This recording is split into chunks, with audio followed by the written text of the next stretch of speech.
Perfect.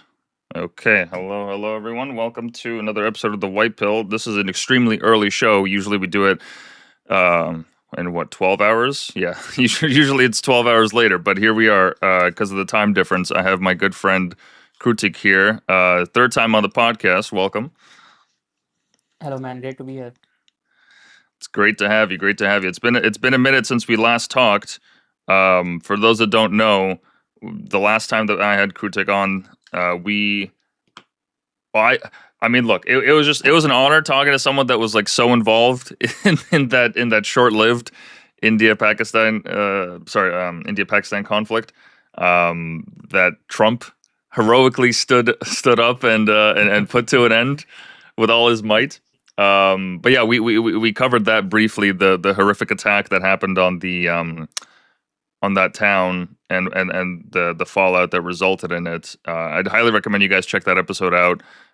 It was amazing to hear from someone that was actually on the inside and working the cybersecurity angle on it. I've never ever had the chance to speak to someone like that. So I thank you for coming on again, man. I appreciate it. Hey, it's always fun, and I'm glad you're open to both sides of the argument. It's always fun to talk to you. Of course, of course. Before we get into the show, as per always, if you guys want to support it, there's a link in the description where you can find all the links to all the channels where we post. If you want to donate, the links are there, crypto as well.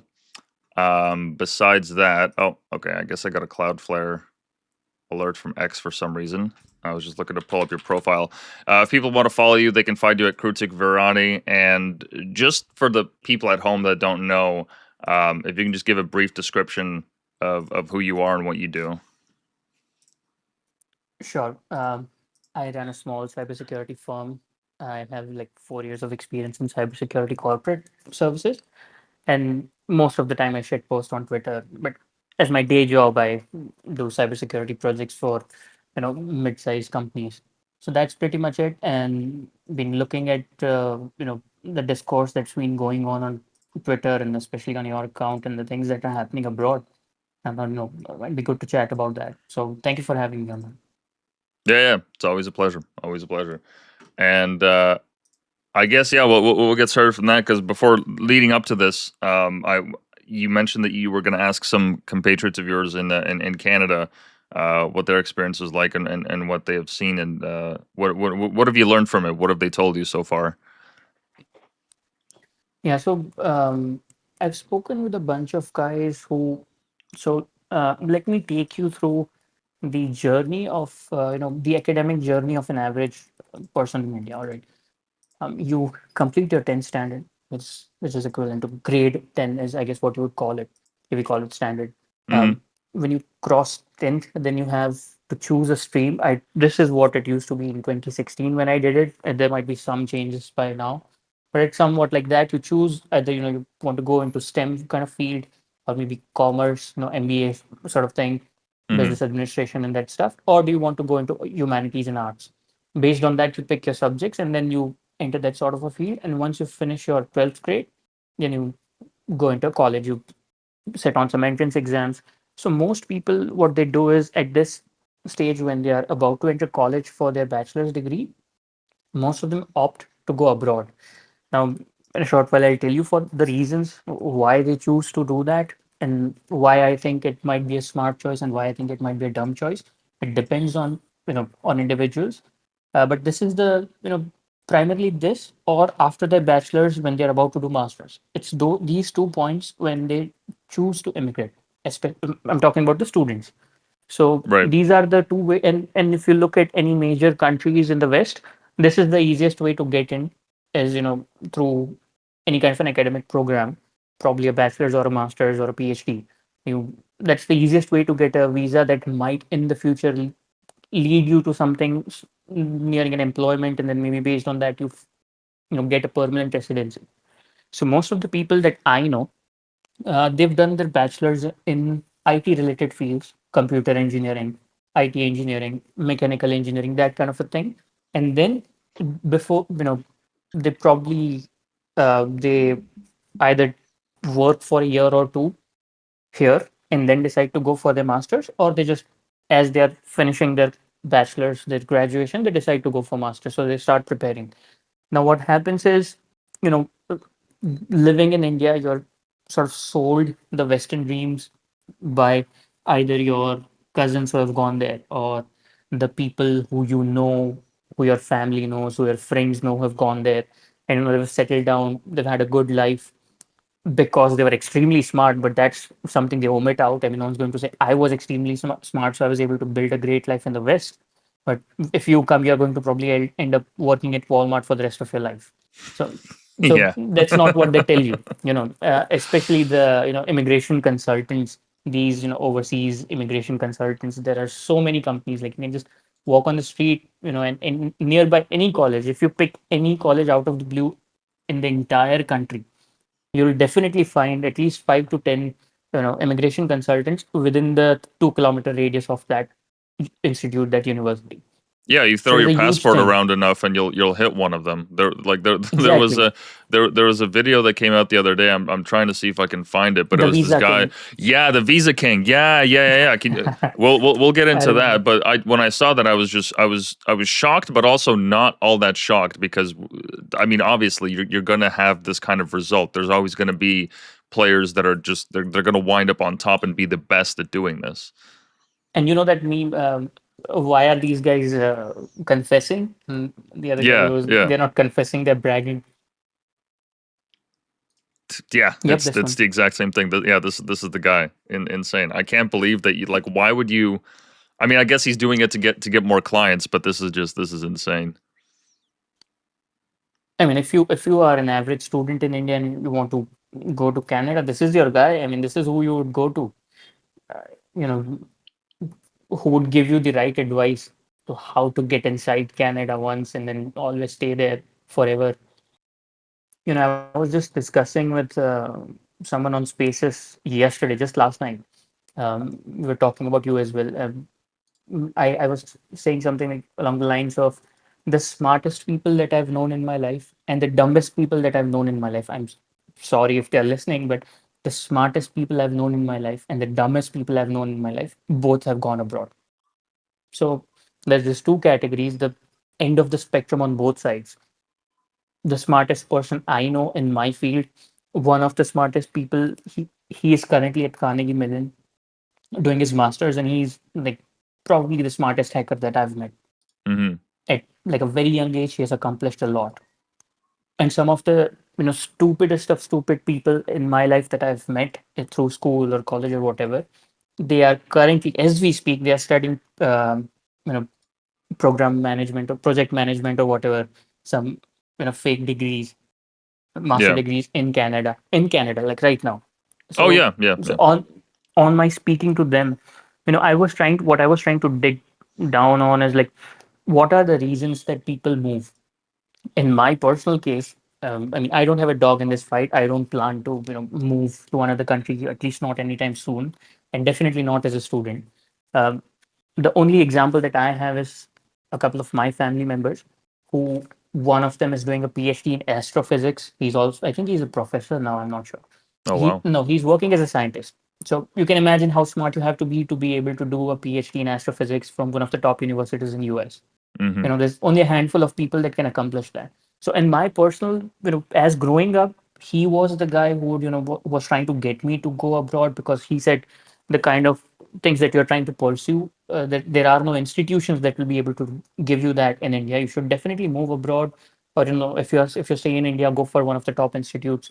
But that's so competitive. I just said no, I'm not interested in that, and I'm not interested in moving abroad because I don't want to make my own food and wash my own clothes. I'm too lazy for that.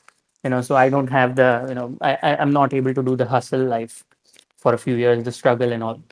So the example that I grew up with, and a lot of people my age grew up with, was very smart people going abroad for advanced opportunities, something that, some kind of a physics program that no one in India is doing, something in nuclear physics that no institute, no matter how hard you look, you probably won't even be able to find one person who has done a PhD in that specific, subdisciplinary thing in India.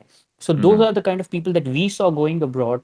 Some of the people who are today tech leaders in different countries, that's why the CEOs in all top companies are Indian, is because the smartest people that were here, last time we talked about brain drain, they've immigrated to US, to Canada, to Australia, all these companies, all these places, and entered the corporate world, and they are at a leadership position. And then what followed suit is the other people, the next generation. It the thing kind of blew open. Everyone had an open door kind of a policy when it comes to West. A lot of countries, US, Canada, all these. So every person who was looking at the people before them who had gone, they thought that this is like the easiest way to getting a Western lifestyle. Where you're living free, especially so now I started listing down the reasons when I spoke with them, and you would be surprised, the split between male and female was quite astonishing. So first things first, out of all the people I spoke to, and obviously this is no evidence, this is just anecdotal stuff. Out Yeah. of most people I spoke to, more than 95% of the people were not going abroad because they have some specialized skills or want to pursue something specific. I can count like maybe 3 or 4 people I know that I've spoken to have gone abroad because they have certain skills or they are like extra competent, that they believe that if I go abroad it will broaden my opportunities and I'll be able to contribute in a bigger manner, and maybe even in the future I might come back to India and build a program here, something like that. Hmm. The rest of the people, then the shift, the split is between male and female. Most of the females that I spoke to, they said, we don't like the structured social life in Asia, the Southeast Asia, how the parenting and the culture is all different. They Hmm. said because we want more independence and that kind of a stuff. Now they have been sold on a certain Western lifestyle through the internet, through the culture, through movies, through shows, through the hip hop culture, all these things, they've kind of been sold a lifestyle of, India is a third world country compared to, the Western countries. And if you come here, you're set for life. You will, the government will take care of you. And um, in India, nothing ever, you have very little opportunities and there's so much corruption and there's this and that. And so they have been sold on a certain lifestyle, but they were never told, the price that they have to pay. Like if you are moving to a strange country, well, first of all, one of the things on the list is the heavy investment. So when you move to any country, they are going to require you to have a certain number of, certain amount of money in your bank account to show that you are not coming here just to leech on the system that we have built. So that's the first thing. So what most people that I know that have gone there, what they've done is they collect a lot of money from a lot of people that they know. So like literally relatives chip in, and they put money in the bank account of someone whose children are going to Western country, to show on paper that they have the wealth that they need in order to go to an affluent place and pursue further studies. So it just starts with lying, which I'm not really a big fan of. This is how they are trying to they see it as an easy way out, and then when they go there, they realize that first of all we invested so much. It's like that sunk cost fallacy. Because you've invested so much, you go there and you realize there are no opportunities. There are, you have to work minimum wage, you have to get yourself through college, then you have to work extremely hard, and the people that came before you did the same thing, and they were very smart. They worked really, really hard, and that is why they are amongst the top of the demographic there. You thought it was just you come here and then that's it. You are handed everything for free. Well, that's not true. What you should have been told is the people that went before you and are successful are like that because they assimilated into the values and they worked hard, they proved their worth, and they were extremely smart. And they were willing to, put in the extra hours, do the minimum wage jobs, put themselves through college, get a job, hold the job down, make, lateral moves and get promotions, and or maybe even build out their own company. Whereas these guys, they were sold as, you come here, you do a master's, you get a loan, you do a job, and then you pay it off, you buy a car, and you live here happily ever after. But they are never told about the struggles that they're going to go through, the kind of things that they'll have to face. The thing that they are worried about is like what kind of a weather will there be. Like, no, that Hmm. should be like the least of your worries. Your worry shouldn't be what kind of a jacket I'm going to wear because it's going to be freezing. Your worry should be like, am I mentally prepared for living somewhere for 3 4 years and then working for at least 5 to 10 years before I can even think about spending any money other than the absolute bare necessities. So, but the problem is the moment you go there, now you have invested so much money into it. There's social pressure, there's financial pressure, and all top of all that, you're kind of disconnected from the family because you're so far away that even coming back just to visit your family is like a big thing. You have to plan 8 months in advance 12 months in advance. You can't just leave everything and come, because the ticket is going to cost you probably your father's 1 month salary just to fly once to India from Canada. So all that has kind of culminated into people going there and then stepping foot inside the quicksand, and then realizing, okay, I'm being pulled in, and now there's no way I can get out of this. So that is what I've, the gist of what I've spoken with them, and come out of, like, this is what has happened is most of them are there just to you know get the taste of the Western lifestyle and build a life for themselves, but they've not been told about what it actually takes. And that is how you ended up with this mass immigration with people who are there, and they don't seem to be working very hard and just taking up minimum wage jobs, which also, by the way, from what I speak with them and what I've seen is, in Western countries, it is the entry point into the workforce, is the minimum wage Yes. job. Like Yes. college students, high school students, you guys go and work at your local shops, cafes, restaurants, libraries, and this is your entry into the workforce. Whereas in India, it's quite different. Your parents kind of put you through your college, and then you come out of college and you kind of take a few years to transition while you find a job. You get a job, or maybe you prepare for some government exams, then you get a job, and then you become financially independent. So these are Hmm. two very different things. Now if a large chunk of the youth is going, at least the large chunk of youth there is now suddenly students, and all of them need quick cash, and the policies are limiting them to what how much and what kind of work they can do. They're going to go above and beyond and find legal ways to make money, you know getting paid in cash to work extra shifts, and that's going to eat into the local employment, obviously, especially when the Western culture has the entry to workforce is literally minimum wage jobs, and now all of them are filled with people who are not from Canada, who are outsiders pretty much in terms of culture and the way they look. So now that is kind of turning into a clash. Like, as a young boy in Canada, if you're approaching the workforce, approaching the job market, and you realize, wait, everywhere I go, it's just Indians or Chinese or whoever, and I can't seem to find a job. And wherever I go, there's a line of students, and they're already waiting to take the job. What is my competitive edge? My entry point is now, there is no competitive edge in terms of entry point. Like, I just can't seem to get a job, and that is where the whole thing has started, from what I've spoken to. Yeah, no, that's exactly right. It's the exact same dynamic that we've seen here, because one of the things that I talked about on my show before is how not just every summer, right? Because that's when the students would have time off from their studies and they go back home, and that's traditionally when you would get one of these shit jobs. It's just it's kind of always been not a tradition, but like a way of life. When I was in university, that was the exact same thing I did. I'd go back home for a couple of months, and then I would do some just like basic work. I would either work in a restaurant washing dishes or cooking, or I remember I painted houses one summer, and that's because when you're young, you don't have a lot of experience. Nobody really has any reason to give you like big salaries unless you have connections. So you end up doing these kind of jobs just to kind of get your foot in the door. And then eventually, maybe you can work something up a little bit more upper class, so that you're not just washing dishes all the time. Maybe you become a bartender. Maybe you become, instead of actually painting the houses, you're now doing the sales for them. Like there's always been kind of like an opportunity for mobility.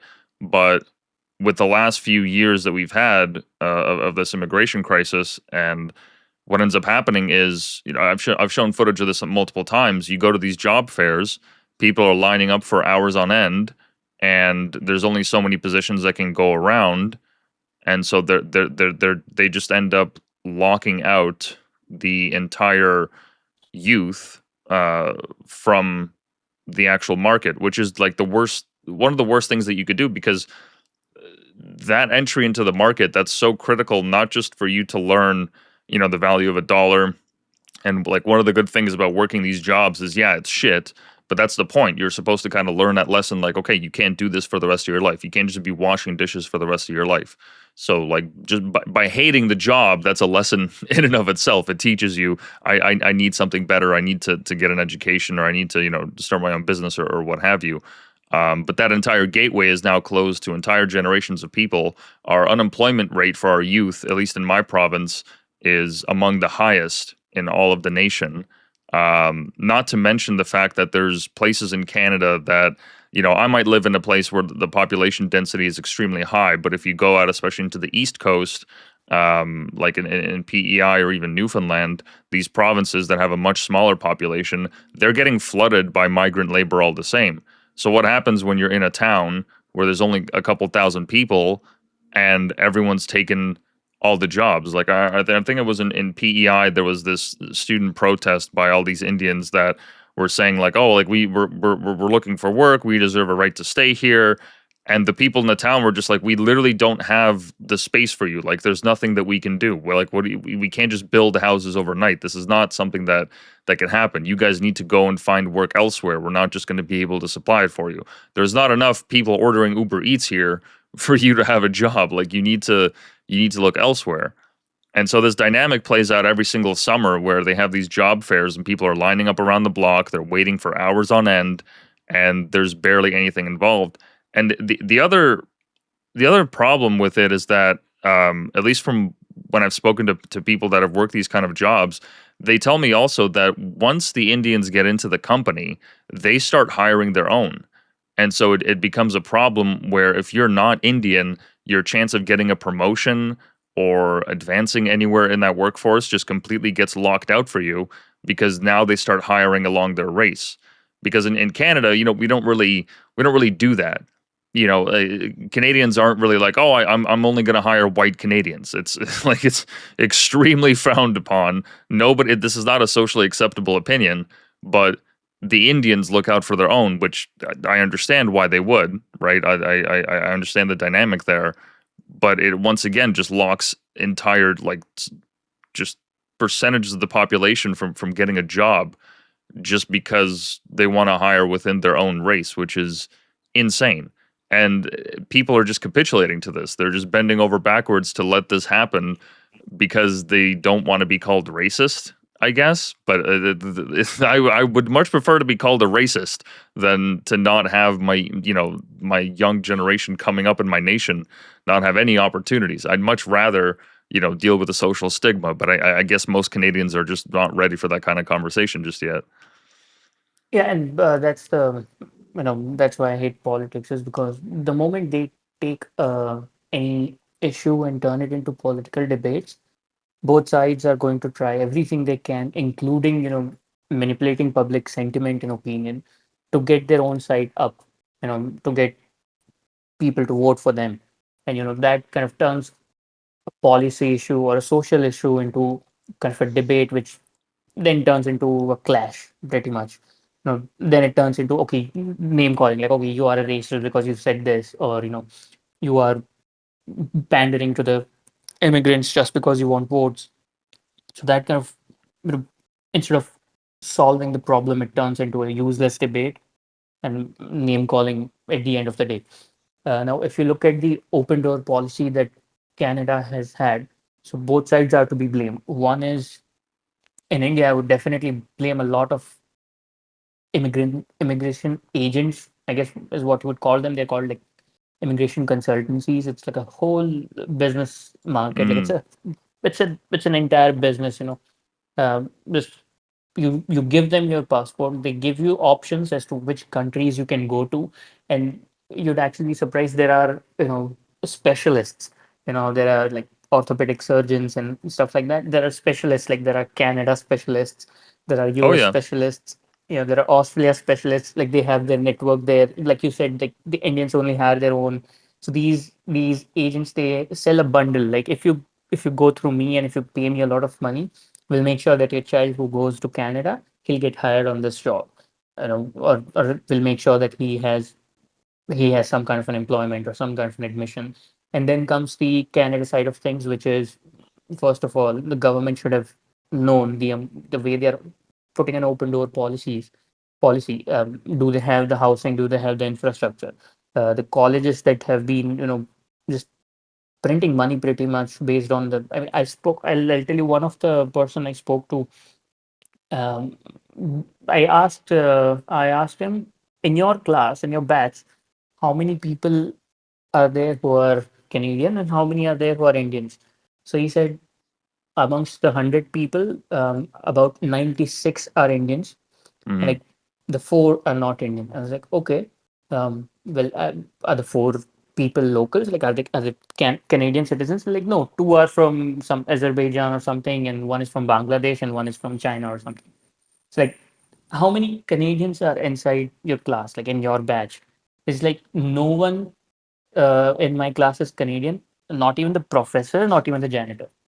I was like, what do you like? Imagine if I were to walk into a university in my city where I live, if I were to go into college, take admission, and sit in the class.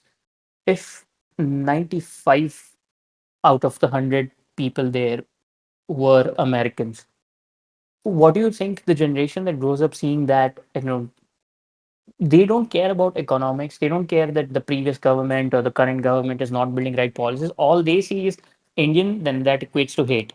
Right. So then, I mean, what else do you expect for it to become? I mean, and then the politicians are going to use that to their own advantage. I mean, if 95 people are Indians there, and the professor is Indian, and the college is specializing in just getting people from abroad. I mean, we have every other day in my city we have some form of a, the way you talked about job fair, we have immigration fair. Like, you can go to these Hmm. conferences, and there are stalls of each immigration consultants and universities, and they set up these stalls and they try to woo you into coming to their college. So it's very clear that the way that they are doing, I mean, if you look at the numbers, it does not make sense. But if you look at the ground reality, they are still pushing to get as many people as they can from abroad, because they know they'll pay a huge fee because they want to come to Canada or they want to come to US, and they use that to sell these diplomas and these degrees, and just print money and not care about what's going to happen to the people who graduate from there. They just don't care. Like, it's your job to get a job. We just gave you the degree. That's all. Yeah, there have been a number of scandals with these fake colleges, and I don't think a single person has been actually handed out any kind of prison sentence, which is just beyond shocking because like this is a level of fraud that we've never seen in this country before, coming from, just one part of the world where people are just ignoring that fact because they once again they don't want to appear as racist. But there have been multiple scandals where a lot of these colleges they end up being fake, like their address when you actually show up to it. It's not even open half the time. They don't advertise their hours. It seems like it's being done out of a garage, but when you look at their website, it has like a very basic layout and it talks about all the courses that people can take. But in reality, when you look inside, there's actually absolutely nothing. The whole thing is just hollow. There's actually no institution there. There's no professors there or anything like that. And it's insane that these have been allowed to operate openly because I mean, most of the discovery of this, right? It's not coming from the mainstream media. It's not coming from the government doing its investigation. It's coming from average people in Canada that are just they're so pissed off with it that they're like, okay, I want to look into this. I want to start actually talking about this and reporting on it. A lot of the reporting on it happens from these independent sources and third party news outlets. It's not coming from mainstream media. They don't want to touch this issue, which is I just find so confusing because fraud affects everybody regardless of your race or where you come from. Everybody has to pay into the tax system here, and anytime that it's getting exploited it's affecting everyone. So I'm not exactly sure as to what the government's motivations are on ignoring this. I guess it's just not something that they want to touch, just because they don't want to be called racist or exclusionary, or maybe it'll buy them more votes from these people if they don't investigate them.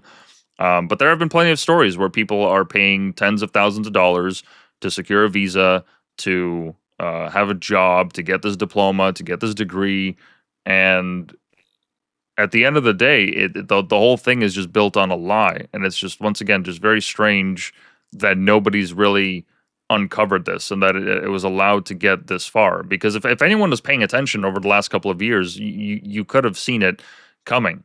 It's not difficult to actually go to these places and find out who's who if you're an official, like government representative, if you're investigating fraud. It doesn't take somebody like Elon Musk to come into Canada either and start their own Doge. We don't even need that. We just need a bunch of Nick Shirleys. Like that guy that went to Minnesota and found all that fraud with the Somalians. That's all it takes Mhm. is just a YouTuber with enough views going around and asking these questions. So that's why I remain hopeful, regardless of like all the blackpilling around this issue. I remain hopeful because I've come to realize that Canada's kind of it's the land of open secrets. That in order to actually understand the way the country functions and why things are going so wrong, you actually don't have to do all that much work. You don't really have to do all that much research. All it takes is just showing up to the place and asking enough questions and getting footage of it, and then you have everything you need to launch an investigation or to make a report that goes viral. And it's happening slowly but surely, but it's not happening at the rate that it needs to because, like at the end of the day, we're giving all these people all these resources and access to infrastructure that they would otherwise not have, back home in their country. Meanwhile, our generation is suffering, so an entire generation of people is getting held back. And then what happens when these same people, as you said, when their expectations of the lifestyle they've been sold on the West, it doesn't actually match the reality? How likely are they to even stay in this country instead of just like, okay, you know what, maybe it would bring shame on my family or be dishonorable for me to go back home, but it's better than, you know, doing Uber Eats orders all the time and dealing with all this hate that's coming my way. What happens when they eventually start to leave because life is just it's not as good as where they want it to be. So all those resources, all the money, everything that we've invested into those people, right? All these things they've been able to take advantage of, that just completely goes out the window. And now it's not even brain drain. It's just drain. It's just all these people just end up leaving. And it's like, oh, cool. So they were here for all these years and didn't really build anything in this country. They were a sink on the tax system, and now they're gone. Okay. Um, so I guess we just have to keep going and just take that expense and find that money elsewhere. Yeah, I mean, I would, yes, correct. And there are a couple of sub points that you made that I would disagree with, and there are some that I would agree with. First is, in terms of economics, I believe I think for Canada, the loss won't be economic in terms of students or immigrants coming there using the resources of the state, because they when they come in, they tend to be a net positive in terms of the numbers in economics because they have to bring in money, a certain amount of money. I mean, the people that I know of, I was reading something like amount the students from India have injected like some 20 something billion dollars into the Canadian economy because they are required to keep. I forgot the name, but I also spoke to some guys about that. They need to have an account where they deposit a certain amount of money with the government of Canada so that they are sort of promising that, okay, if we are coming into Canada, we are not going to be relying on you. We'll be relying on the money that we are paying you in advance. And then out of that, we'll draw weekly or monthly salary or something. Like there's a certain amount you can withdraw every week or every month. I forgot what it's called, but there's some form of scheme, and it's compulsory that any student that comes to Canada has to put up this much amount of money. I forgot what it's called. Maybe you might know about that. And the problem with people leaving in the future would be the biggest problem with any kind of a deportation, especially in the Canada context, is that your workforce is quite dependent on Indians, and not just Indians, but also other communities as well. And if you go for blanket deportation, it's going to be a huge disaster because first of all, it's practically impossible. Like you said, like you don't have the resources to enforce that level of deportation, even if you were to go through with it. If you got a legal basis to do that, you don't have the resources to be able to actually the groundwork that needs to be done. You don't have enough government employees to be able to do that. Second thing is the workforce, the supply chain is so dependent on people that have come from abroad and taken these jobs all the way from minimum wage to shipping, logistics, Hmm. trucking, these kind of jobs that are holding up the supply chain and the labor market. If they move all at once, it's going to collapse the economy of Canada itself. So, in either case, if you look at it from either angle, the the the the net negative will be in economic terms the workforce disappearing overnight in case of a mass deportation, or if you do it gradually, maybe you might be able to transition, but it's still going to be net negative in terms of the workforce that gets away. In terms of the actual money brought in at the moment, It'll be a net positive. But the workforce transition is going to be difficult, and that is the actual place where Canada would suffer if there was an actual deportation to happen overnight, or like a mass deportation, or within a short crunch, short time window. Like you said, 5 million or some visas are expiring. I mean, if 5 million workforce employees leave overnight, that's going to be catastrophic for any economy, not Canada. I mean, it doesn't matter the size of your country, that's a large number. 5 million. Yeah, no, it certainly would. I don't disagree with you on that. If it was instant and overnight, we just woke up and all the temporary foreign workers and student visas and all that, if they were all gone, no, that would certainly be in some sense catastrophic. But if this was done gradually and over time, I'm not an economist, but I know enough. I've heard enough stories of people being denied work or just not being able to find it, that I think the Canadian economy would bounce back effectively. I think that we would be able to fill that shortage if it was done gradually, just because of the amount of people that are currently unemployed or not able to find work. Because it's not just the youth and the teenagers that are looking for work. It's everybody. It's extremely difficult, some sectors more than others, to find work these days, even minimum wage. So Canadians would eventually, we would be able to cover the tab. We would be able to eventually plug our own people into the workforce. So a gradual rollback of this would certainly be effective, and I think that's exactly what we need. It needs to be quick and effective, but at the end of the day, we just saw a decrease in our immigration by, I think, 40 or 50,000 just this year alone. Rents have already dropped by 6%. More jobs have been slowly opening up. It's not nearly as good as what we need. We definitely need to be doing this at a much faster rate.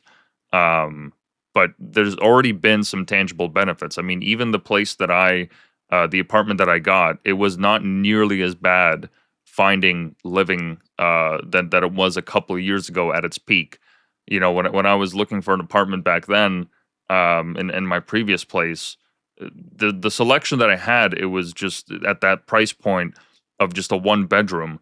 It was insane. The amount of like ads that I saw of people sharing basements, or living like 10, 12, however many people to a house, compared to now, where it's a lot more relaxed, and the landlords are actually even giving out like small bonuses, like maybe $500 or $1,000 when you move in, or a free month of rent, or what have you.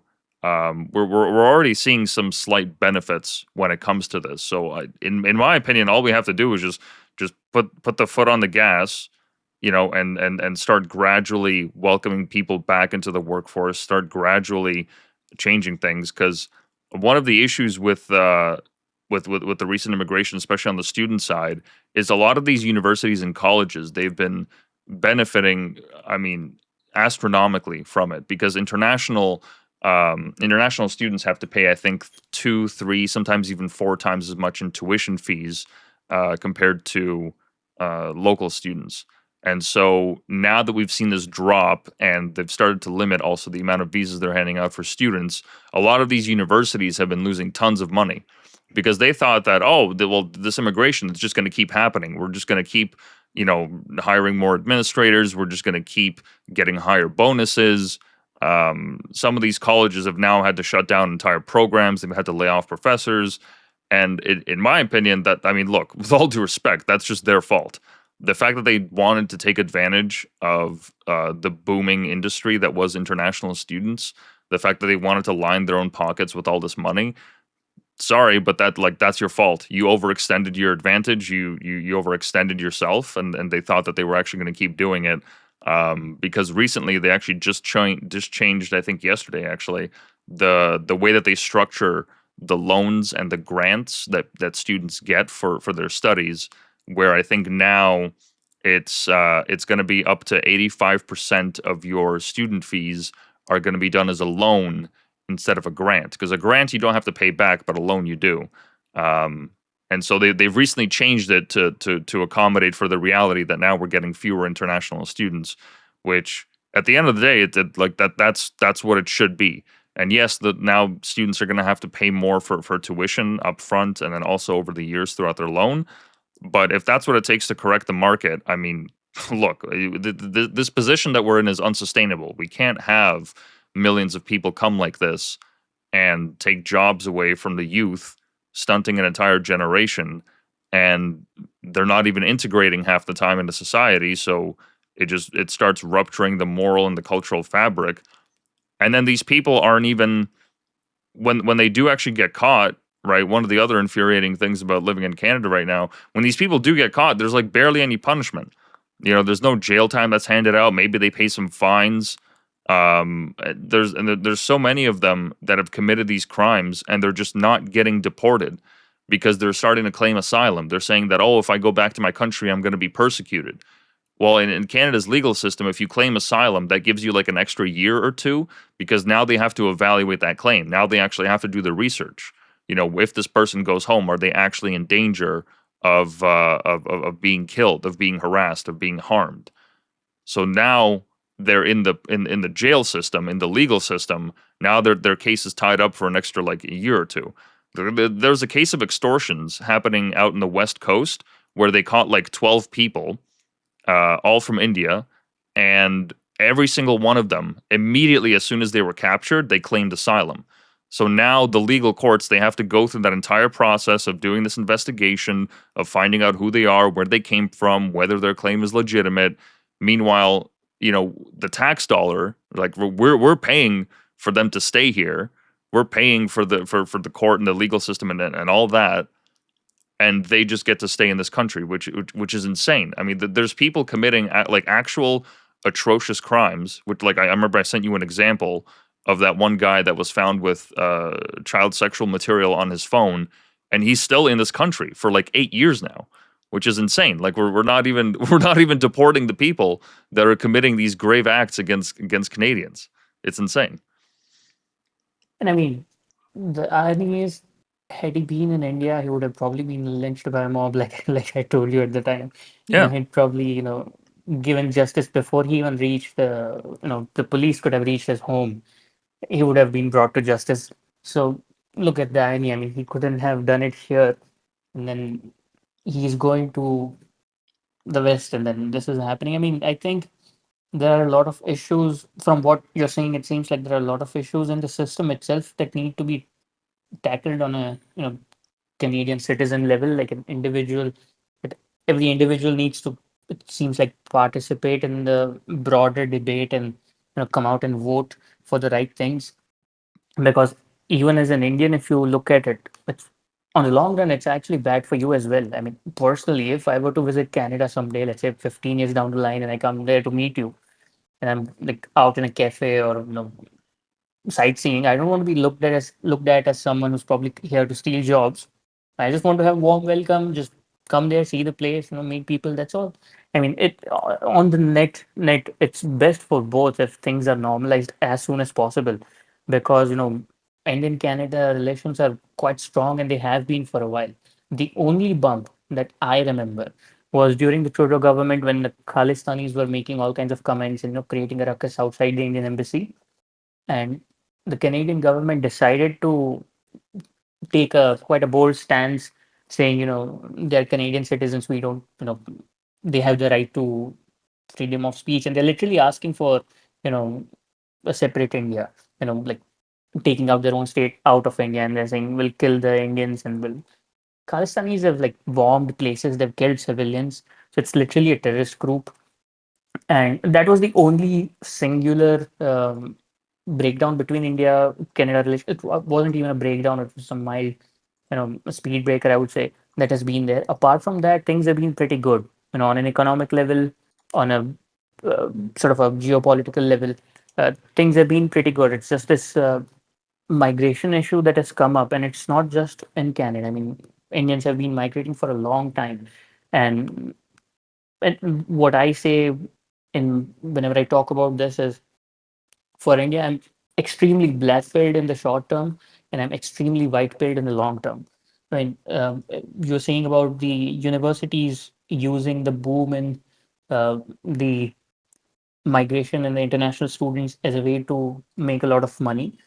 It's the same problem. They're looking at it in a short-term perspective. I mean, if you just even if you take out the whole Canada situation from the picture and you just look at the speed at which India is growing, any person with a brain who is running a university in any other country, they when they look at the rate at which India is growing, they just know like 20, 50 years down the line, this is going to stop. I mean, India's per capita GDP is going to go up to a point where, we are going to become a country where, people would want to immigrate to. And that is going to happen in the long run, obviously, not in the short term. Like it's not going to happen in the next 2 years, but it might happen in the next 20, 30, 40, 50 years. So any institution that even has a single person who can think, they knew like this was not a sustainable thing. So it seems like they doubled down on it and just went all in. And then when the government realized, okay, this is causing a trouble, and they put on some policies that were, capping international student admissions or visas. Well, what do the universities do? I mean, they were expecting it to happen a bit later, but it happened earlier. So now they're going to, cry foul like, oh, we are losing business. Well, you created it. You saw it coming on the horizon. I mean, even if the Canadian government didn't do anything, you thought India was, never going to grow to a point where students stop coming. I mean, it was just a logical conclusion. The rate at which India is growing, it was going to stop. The international students were going to go down on their own. So if an institution is saying something like, we are losing business because of policies, well, it was going to happen one way or another. The policies are just, it's just the way it's happening. It would have happened anyway. Yeah, and on the point of the Khalistanis, I'm sick and tired of seeing their protests in Canada. I really don't understand why we're giving these people a platform to advocate for their own foreign issues. If you want to talk about separatism, like by all means, go and do it. Just like don't do it from Canada. Because like these people, they walk around talking about all these violent things that they want to do and all that. It has no place in Canada. This has no place whatsoever. And I'm saying that from the same spirit of saying like we shouldn't be involved in Ukraine either. We shouldn't be involved in what's happening with Israel and Palestine. I don't want any of that in Canada. I firmly believe in Canada first, and we have plenty of issues of our own that we need to handle. We can't give room to these people, and I really don't understand why we keep tolerating them, because they'll go around and they'll have their violent protests, or they'll go on Parliament Hill. Like there was a recent incident, I think, in the last 2-3 years, where they were walking openly with their swords, and because of their own culture, they're allowed to say, "Oh, that this is part of, this is part of my background. This is part of what I believe in." Walking around with their flags.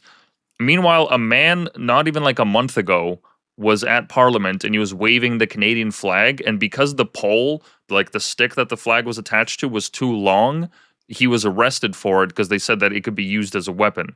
And you could see footage 2 years ago of these Khalistanis walking around with these flags and these swords. And you're like, okay, so hold on. I, as a Canadian, I can't go to my capital in front of the Capitol building in my own country and wave my flag. But these people advocating for a foreign cause that has nothing to do with Canada, they're allowed to just participate like this. Like this doesn't make any sense. Like why aren't But they why getting why do you arrested, think is this but we happening? are? Is this because the government is trying to appease voters who are, turning into permanent residents soon? Is that what it is? I mean, what is the reason that that is happening? What do you think? I think part of the reason is because I think this is what happens whenever any ethnic group is like they move into an area en masse. You eventually start getting them into public office, and then they start advocating for their own causes, for their own people, more so than Canada. I think that's part of it. Another part of it is because I think Canada is extremely permissive with these kind of activities. Because it's not just the Khalistanis, it's also the Palestinian protesters. They for the last several years, people are gonna, they want to move on from this, but we had entire streets shut down where these people are walking around yelling about Gaza and Palestine and Israel and all that. They're yelling at Jewish businesses. They're going into Jewish neighborhoods protesting the people that are living there. Which, like, I don't know what regular everyday Jews have to do. Like, it's not like they have Netanyahu on speed dial. Like, it's not. This isn't. They're not like directly connected to it. It reminds me of like there was this protest. I think it was like in 2014 or something when there was that initial Ukraine revolution on Donbass, and there was like a Russian bar somewhere in our nation's capital that got all these like hate threads and whatnot, and the person running the bar, he was like, I have nothing to do with Putin. I don't even talk to him. Like, what do you mean? Like, this has no connection to me whatsoever. I'm just trying to run a bar. You know, like you don't. I'm not forcing you to spend your money here. You guys, like, why are you protesting me? What the fuck? Go to the embassy. It's right down the street. This is Ottawa. All the embassies are here. Go and protest in front of the embassy. And so I think it's just this. Like once again, part of it is like enough of these ethnic people. They come over and they start advocating for their causes. They start getting representatives. And the other part of it is like we're so permissive with protests that people are just they're not only fine with it because it's it's enshrined in our law that you have the freedom and the right to protest, but that in enforcing that in terms of like telling people like no, you can't just stop in the middle of the street and start praying. You don't get to just start yelling and harassing these businesses. I think that a lot of Canadians they don't have the stomach for it. They don't have the national patriotism that's needed to step in and say, yeah, actually in Canada, we don't, this is not what we do. This is not the game that we play. You don't get to just go around harassing people. And it's very strange because, the Palestinians, like they did this for years on end. And they would show up to like, not like City Hall, not just like places that are like you would think are like the right place for it, like maybe like in front of the embassy or in front of some cultural center or what have you. Like they would start showing up to like one of the biggest bookstores that we have, one of the biggest book chains, Indigo. They started protesting there because apparently some of the owners, they have ties to Israel somehow, but it's not as if like they're actually donating money to the IDF. It's more so that they're like Jewish and they advocate for Jewish causes.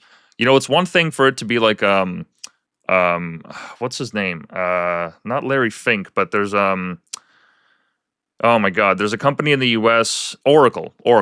Like the guy that heads Oracle, I think his name is it Larry Fink? Ellison. Ellison, Ellison. Larry Ellison. Yeah, Yeah. right, Ellison. He is actually like a personal donator to the IDF. I think he's the single largest like private donator to Mm. it. It's one thing to go and protest in front of Oracle's offices, but like a bookstore has nothing to do with it. And they painted the walls with this like all this anti-Israel stuff. It's like, dude, like they have nothing. They have nothing to do with that.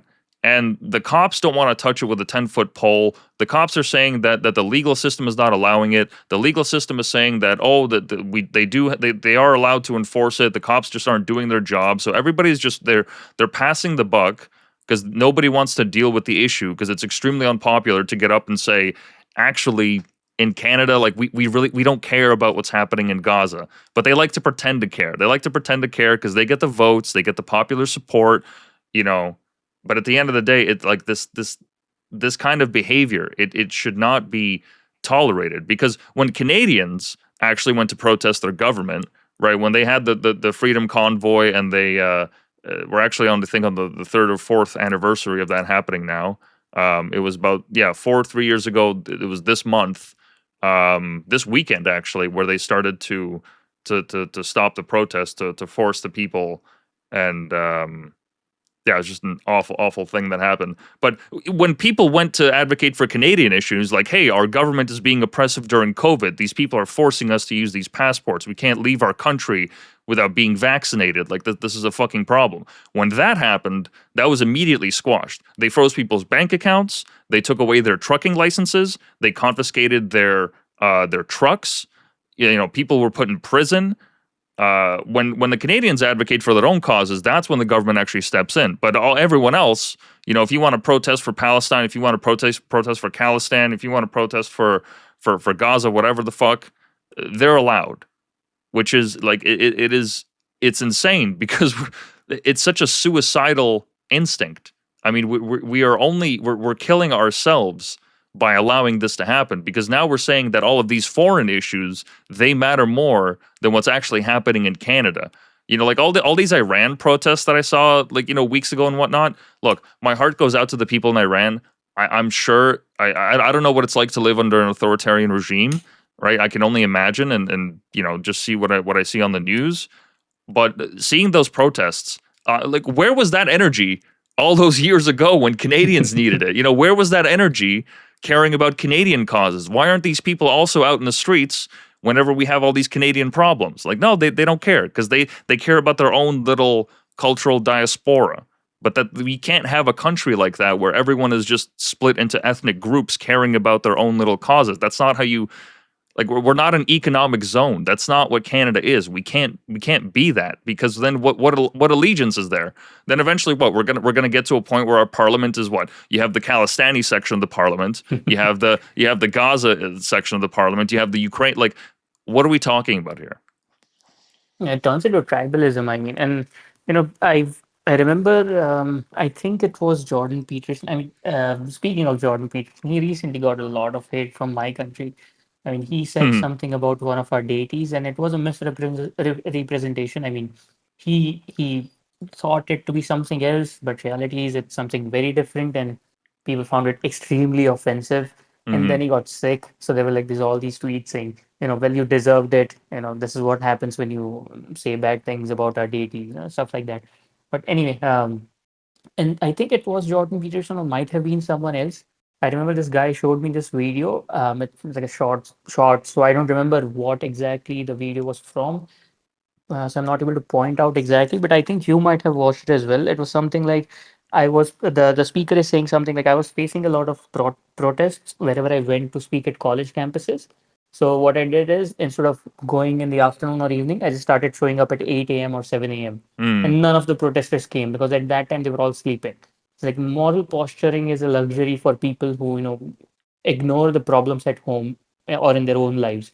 Like they don't want to so to speak, clean their own bedroom, but they would rather go and protest about Gaza and all on their streets, thousands of kilometers away, where it does not even matter and it's not even going to do anything. But they will not solve the problem at hand. They'll just ignore it and rather just do virtue signaling and moral posturing about whatever it is that is the current global trend.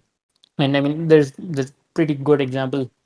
The same frustration that you have, I share it here as well. I mean, we had this one Supreme Court thing going on where I guess there was some law or some decision by the government or something where they said we'll be euthanizing, or rather, I think it was something like we'll be capturing a lot of stray dogs because the population of stray dogs wandering on the streets had gone up, and that was leading to random bites and people getting bit and then developing rabies and all that. So it was becoming a bit risky. So I guess they Hmm. said we're going to catch a bunch of dogs and put them into shelters, and the amount of protest that happened around that, like there are so many serious issues within India that no one bats an eye. I mean, if you just spend 15 minutes in traffic, you'll see 100 issues that Yeah. are like that are mind-boggling. You would think I would spend my whole life protesting just for this one pothole, but no, they would rather go and spend time talking about, oh, but this is not a stray dog. This is actually a community dog. And, we take care of it. But when it comes to actually taking care of it, no one is looking after it, and then it's going and biting some small children playing around in a Hmm. park, or some senior citizen who's just walking by, and they're going to randomly bite them. So this definitely happens if they do moral posturing when it comes to issues that are, sort of a vanity to them. It's like a luxury. So they talk about things like that. But when it comes to actual issues, everyone just looks the other way. Like, oh, not my problem. Someone else will solve it. So I think that is what is going on in terms of all these protests. I mean, but I think we have it a little bit better here. I guess some people here did some Gaza kind of thing protest in Pune, where they went and um, I think it was a Domino's or something. They went and which I'm not even sure why they would go and protest at a Domino's. Whereas it has nothing to, I don't think it has anything to do with the war that is going on in the Middle East. A pizza shop in your city has nothing to do with that. It's owned by a local guy. He's just a franchise owner. He has nothing to do with the war. He has nothing to do with politics. He's just trying to do his business, and you're just going there and protesting. And like within 5 minutes of the protesters going there, people just literally gathered them, pushed them out, tore up their banners, and sent them home. Like it was quite funny to watch. Like at least I'm grateful that that kind of stuff doesn't happen here. Like if I went on a street and people were protesting there, I'm pretty sure within 10 minutes that get moved aside either by the police or just by the people. Like there is no time to mess about in India. You have to get to your job, you have to get to your school or college. I mean, there's not a lot of moral posturing apart from the the liberal higher class, upper class or elites that are in these academic circles. They are the ones who can afford to do all these. Regular everyday people, they don't even care what's going on anywhere else in the world because they have like 100 problems right in front of under their nose. So that, I mean, you'll always see that like people who have ample amount of time at their hands, they'll be doing this kind of stuff, like protesting for Russia or Ukraine or this Israel-Palestine issue and all that. Yeah, and actually, I just looked it up. I think the reason why they protested at the Domino's is because the CEO, at least currently, he is Israeli, and this is a common tactic that these people employ. Which, once again, same example as the bookstore, that I used. They find some weak link, not even weak, but like they just find some kind of link to Israel, whether it's the owner or what have you, of the business, but it has nothing to do with the franchise or that business itself. But they use this tactic of I think it's called BDS, which is I forget what the B stands for, but the D is divest and sanction. Oh, boycott, divest, and sanction. So Hmm. they will target businesses that are in some way, shape, or form either owned by an Israeli or have some like kind of like soft ties to Israel, and they'll try to boycott them or advocate for them to be to lose contracts. Like this is a very popular university movement.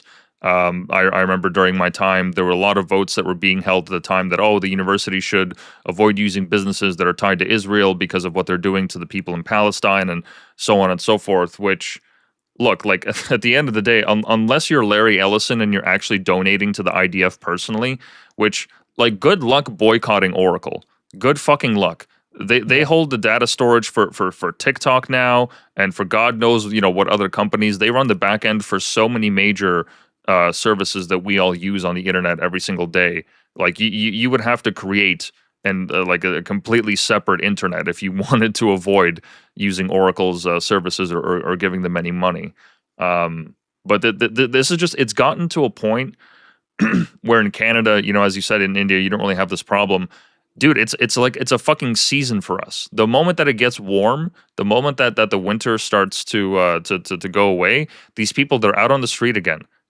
Almost every single weekend, out on the street, they use these gas canisters, all this loud music. They'll show up to events and just shut things down, and nobody just seems to have the balls to go in and say to stop them. And this is costing us millions of dollars, like millions, because of all the police that have to be employed overtime, that have to make sure that these people are dealt with, right? And then all the property damage that happens. I might have talked shit about the Iranian protesters, but they had a recent protest, I think, like 2 weeks ago, where they said it was 100,000 people, but I don't think it was 100,000, but it was quite a few people. They had the whole thing. They had like a parade through the city with their flags, peaceful. Not a single incident. No violence. No cars turned upside down. No businesses set on fire. Like no arrests made. Nothing like that. The Iranians, like they just walked through. They did their chants. Whatever.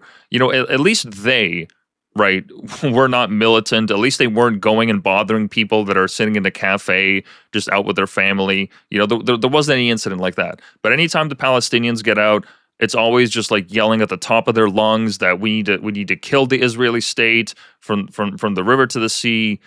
Some of these movements, like, because they're not all equal, they're extremely militant and they're extremely aggressive to anyone that doesn't belong, to anyone that doesn't agree with them.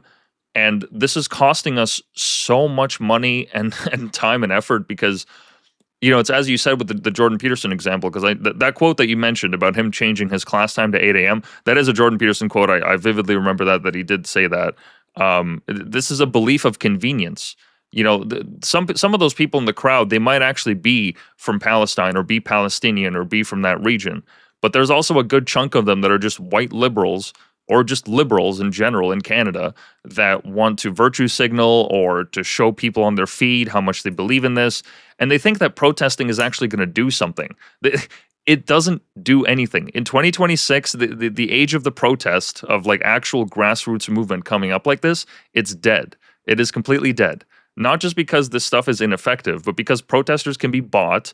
There's now an entire industry set up around people getting paid to show up to protests. And this is not unique to America. We have plenty of these kind of people here in Canada too.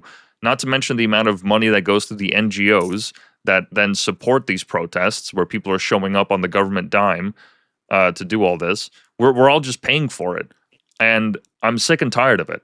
Uh, like in the context of our conversation with India and stuff, I have the same exact approach to the Khalistanis.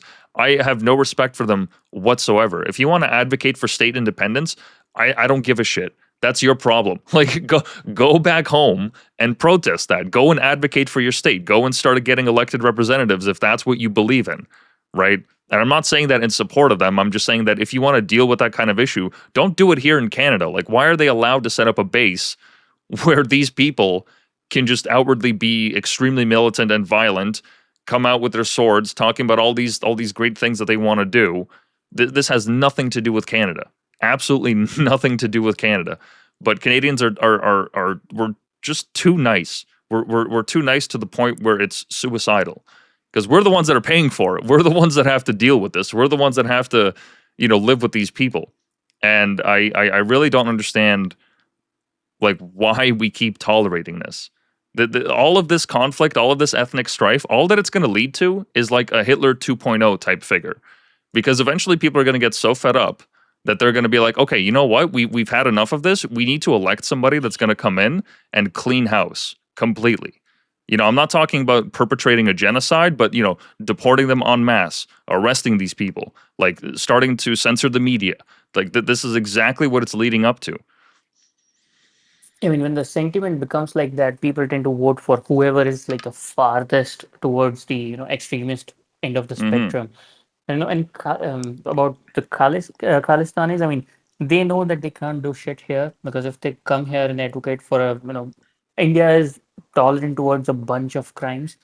There is one thing that Indian intelligence apparatus, Indian army, and all the defense forces, law enforcement, judiciary, politicians, there's one thing that no one ever tolerates across all levels, all hierarchies, and all wings of the government is any kind of threat to the territorial integrity of the country.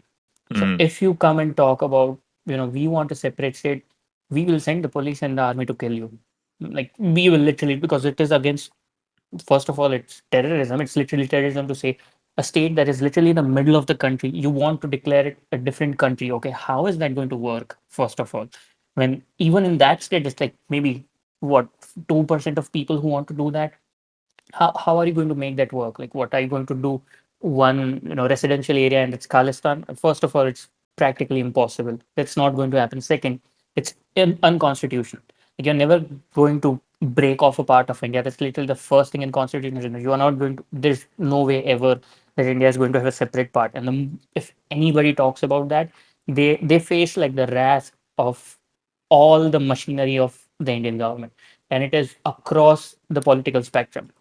No one cares what political party you belong to. No one cares, what wing of the government you're from. Everybody's going to hate you, because that's the one thing that has kept this country alive. And now, if that is what is going to get threatened, it comes like it directly affects the survival of the of us as a country.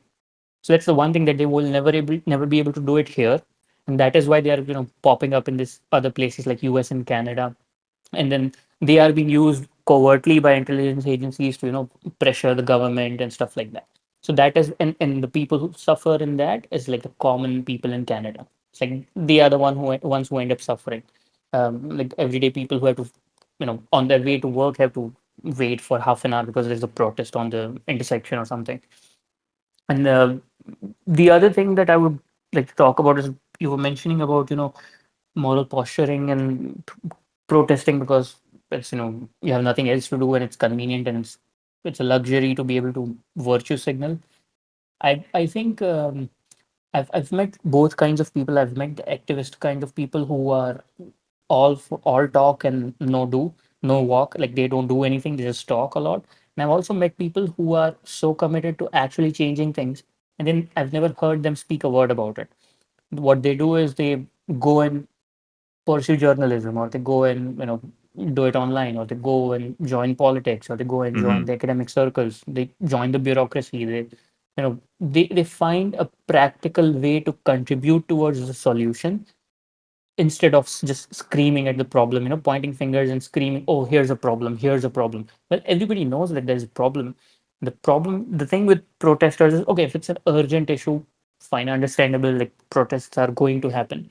But on long-term geopolitical issues, cultural issues, socio-economic issues, these are not going to get solved by protests. Maybe you'll influence a small part of a certain law or a policy, but you're not going to bring about any permanent change through that.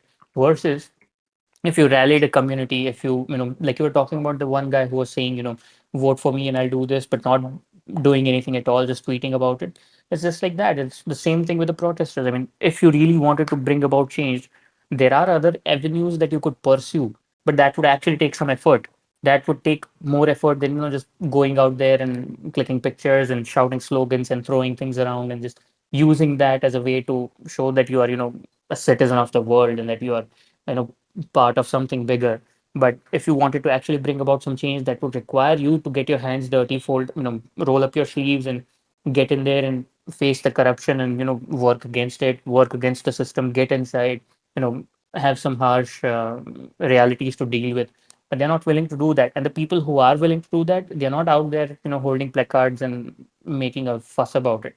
They're literally just going there and getting the job done, and they're finding like-minded people, showing them the path and letting them carry the torch forward. And I think that is what's going to happen. From what I hear, it seems like we are like a precipice, probably in the early stages of some kind of a revolution in Canada. I mean, that's, I think, where it's going. We faced it with Bangladeshis. We had so many illegal immigrants here, and I mean, after a while, it kind of became a security threat because initially it was just an economic issue, just that kind of issue. But when you import Indians right now, if you see a crime by an Indian, it might jump out to you because of the red car syndrome. Like you're looking for a red car and you see red cars everywhere. But Indians in general have always been a net positive to the society wherever they went. Whereas the Bangladeshis that came here, it was literally like every day we have Bangladeshis trying to cross the border through tunnels or something, trying to smuggle in drugs, trying to smuggle in some kind of contraband. We have, on the other hand, we have Pakistan on the west side of the border, who's constantly, like, every single day you turn the pages on a newspaper, you'll find at least one or two incidences of terrorists who are sponsored by the Pakistan government trying to send weapons through drones. So they literally fly drones that have no navigational capability. It's just a random, cheap drone that you fly, and they Hmm. send it over the border and just try to, it has a payload of guns or ammunition or explosives or drugs, and they just send it across, blindly. They just send it out and hope that it reaches wherever it's meant to reach. And it never reaches because the anti-air systems or maybe the people who are on patrol, they spot it and shoot it down. But it's we are literally being infiltrated from both sides, and it had become problem to a point where the government, I think, doubled or some like crazy amount of, there's an intelligence agency called Intelligence Bureau. It is the topmost agency for internal security. I think they doubled their budget recently or something like that. Like they quadrupled or doubled their budget because they want to hire so many people into that agency and then run mass deportation for all the people who are staying here illegally from Bangladesh. Like there are people who have come here and all they do is crime. Like, they come here to do crimes. They're hired by goons to just come here and do their dirty work, and that's how they get here. And then they get fake documentation. They forge documents, and they just stay here. And then slowly they build out entire communities around wherever they're living. So recently, the government literally started, bulldozing entire areas where illegal encroachment was being done and people were living like that. And I think that is the end of the spectrum. Like you let it happen for long enough and people start taking extreme steps, as what happens. Maybe the government, maybe the people themselves. But fortunately, at least you have, the issues you have are primarily economical. I mean, as long as they're not security issues, economic issues can be dealt with policies. Here we're literally bulldozing down homes of people who are living here illegally since 10 years, and getting social benefits of all kinds, not paying any tax and just breezing through. Yeah, I mean, I'll get to the second part there regarding the security issues because it's economic on the surface because that's what the news talks about, but there are quite a few security issues with how Canada's been running its immigration system. But before I get into that, I just wanted to say this final word on the protest thing. I'm a big fan, and I don't agree with everything that he says, but I'm a big fan of how Nick Fuentes goes about talking about the social change that has to happen in America, because his whole idea, from what I gather, it's not about doing these large protests. It's not about doing these large shows of force. Um, because what happened, like for example, on January 6th, when people went out and they protested, well, eventually they realized, oh my God, there's all these federal agents inserted into the protest that start instigating this violence, telling people to go into the Capitol. And then only years later do they find out, holy shit, that like a good chunk of that movement, a good chunk of that incident was actually perpetrated by our intelligence agencies against the people to smear them. People were going to jail just for being in the vicinity. It's not as if they had to enter the Capitol or anything. Just their cell phone signal show that they were at location, and they were essentially just arrested for attending a protest.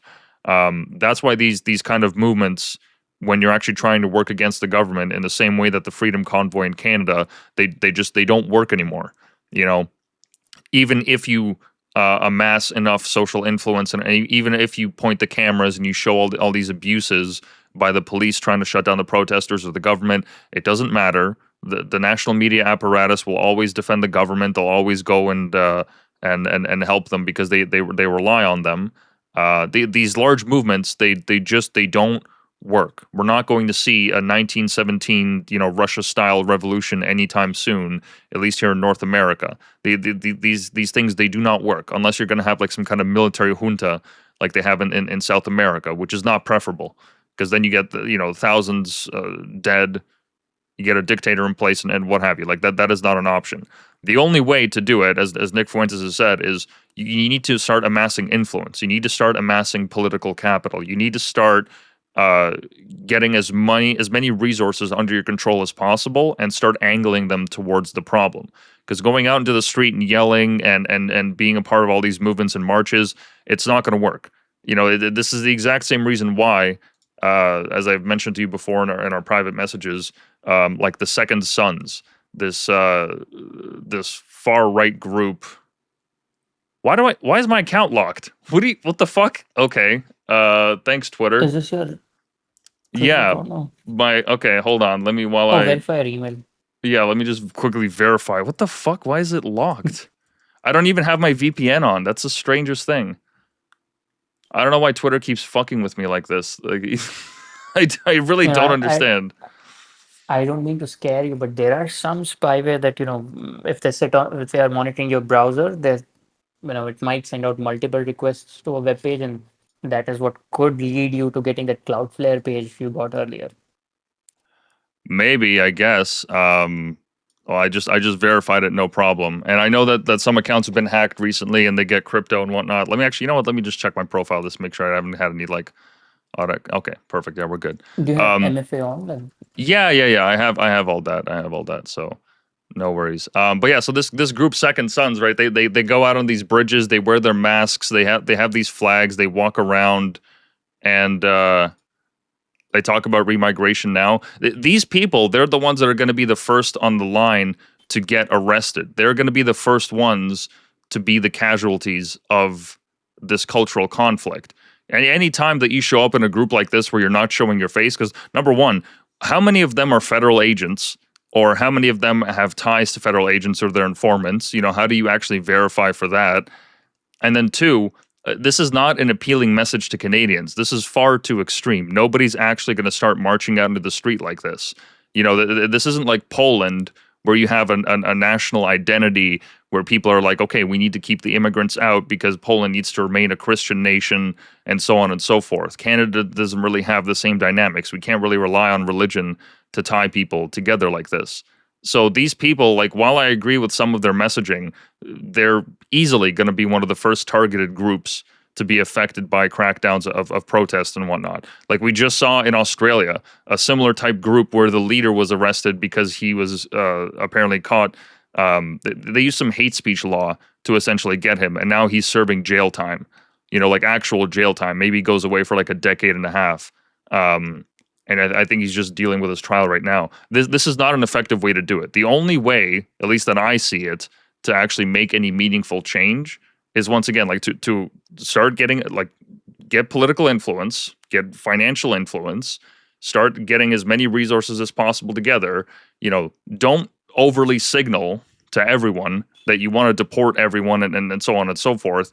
You have to kind of keep that on the level. And then when you're in a position to actually do something, that's when you start to kind of, see if you can, what buttons you can push and what things you can change. That's really the only way to do it. I mean, that's exactly why I don't show my face or reveal any private information about myself, because right now there's all these bills in Parliament that they're trying to pass against hate speech and whatnot. Many of the things that I talk about on the show, could have me losing my job, could have me losing access to my bank account eventually if the Canadian government goes far enough.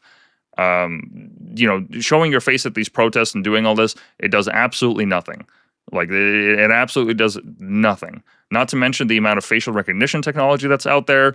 If if the U.S. is this giant surveillance state, up here in Canada, we have the exact same apparatus too. It might not be nearly as invasive, but we have the exact same technology that's being used in our airports and all these major urban areas. So these protests, all you're doing is you're just putting a target on your back, and it's only a matter of time before these consequences come back to bite you.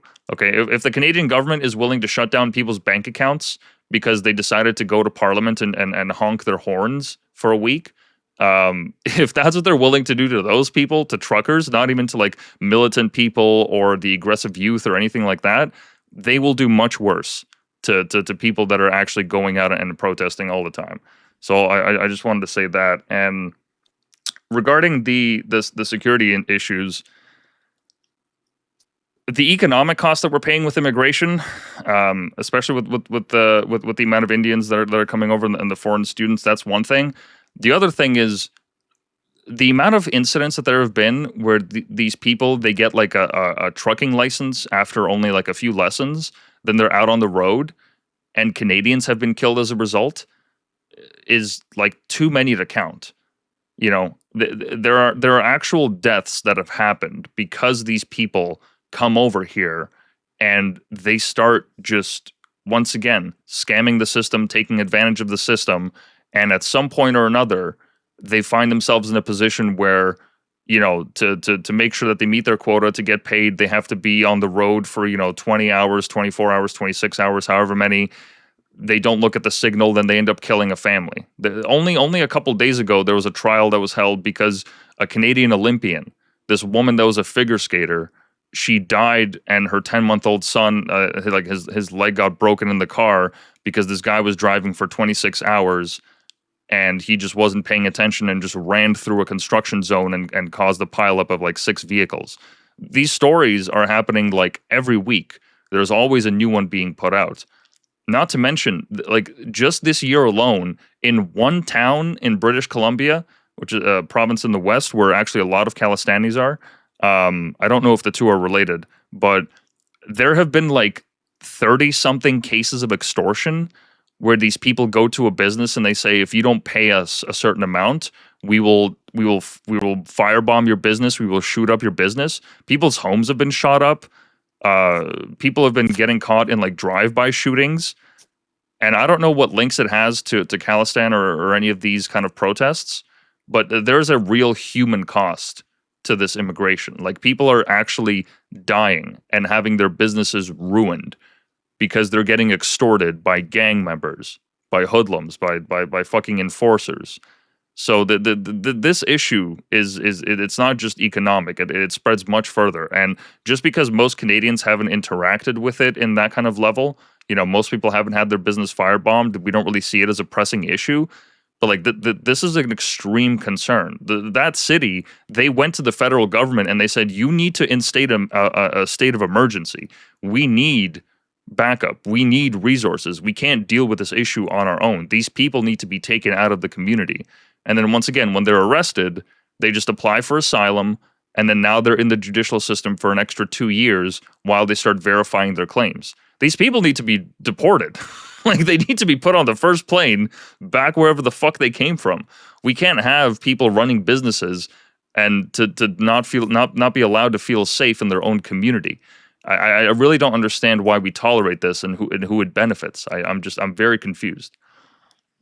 Yeah, I mean, I don't know the statistics, the crime statistics, but that is one thing I would definitely agree upon is, any kind of economic development happens only and only on one pillar, which is the first pillar, which is security. I mean, if you don't have any form of law enforcement, for crimes, especially major crimes, uh, the first thing that's going to suffer as a second order consequence is economic. The economic downfall is going to happen. And regarding, these kind, I mean, there was a, I think, was that clip from Canada or US? I don't know. There was a clip of, a driver, probably Indian or something like that. I'm not sure what nationality he was, but he rammed into, as when he was turning on the road, he two cars rammed into it, and like a family died or something. Yeah, A bunch of the most famous one was in America, and it was an Indian, and then a bunch of Indians started putting out like videos saying, "Oh, that you need to be forgiving, you need to be lenient," and they set up like some kind of fundraiser for him, and they raised funds for him, and it was all exclusively Indians. You could tell by the video, so they were defending their own. They were Mhm. saying, "Oh, you should be lenient on him. He doesn't deserve this. This is his first mistake."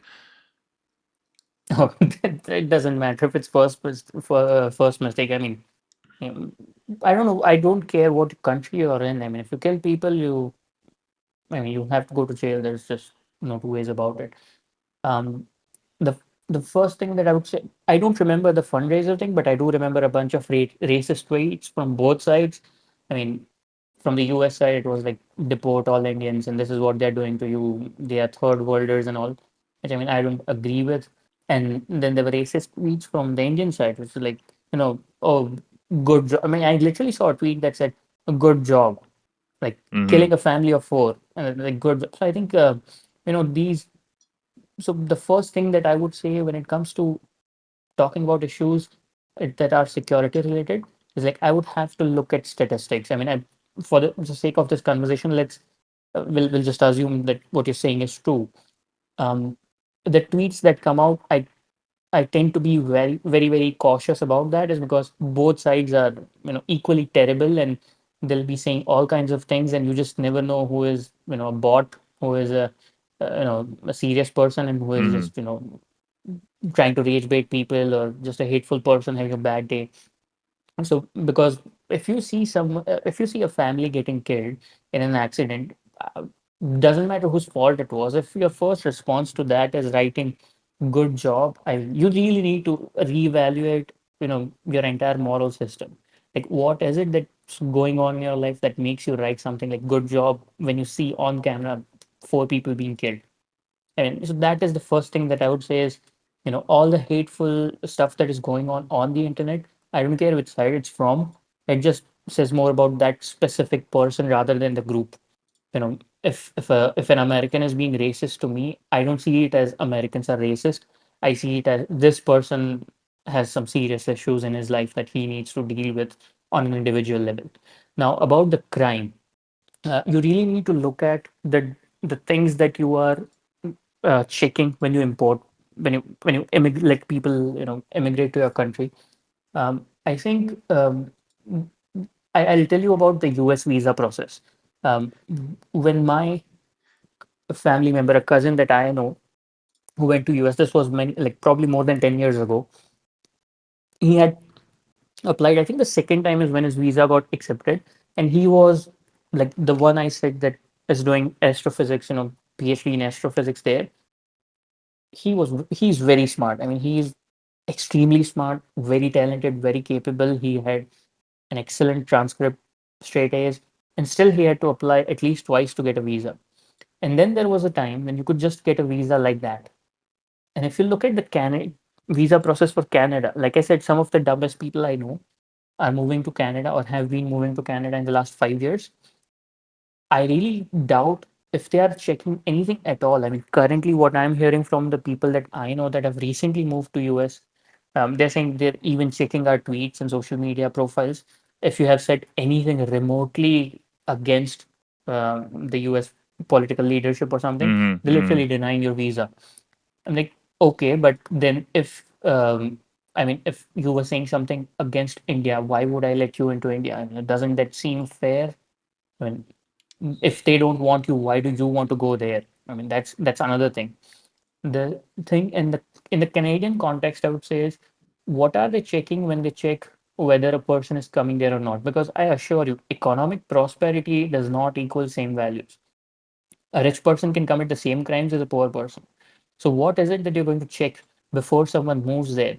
I mean, how do you even measure compatibility of cultures? Because I'm sure you know some Indians who are assimilated very well in the Canadian culture, and some Indians who are not assimilated at all. And same with people from multiple countries. So, I mean, what do they even do? Number one. Number two is, are they even doing anything? Right now, if you look at the people who have moved to Canada, here's what they do. They go to a consultant, they make them write everything, including there's some essay or something that they have to write. It's called, I forgot what it's called, some SOP document or something. Hmm. The the consultant writes everything for them. All they have to do is just show up and do the visa process, and just get the visa. Obviously, now it's becoming a bit more difficult. So if you are just importing people blindly, I mean, who do you think is going to come? I mean, economic prosperity is no guarantee of values matching. So, is there even a way where you're going to check? And if there is, what are you checking right now? You're just letting anybody in. And then um, the systems that are in place.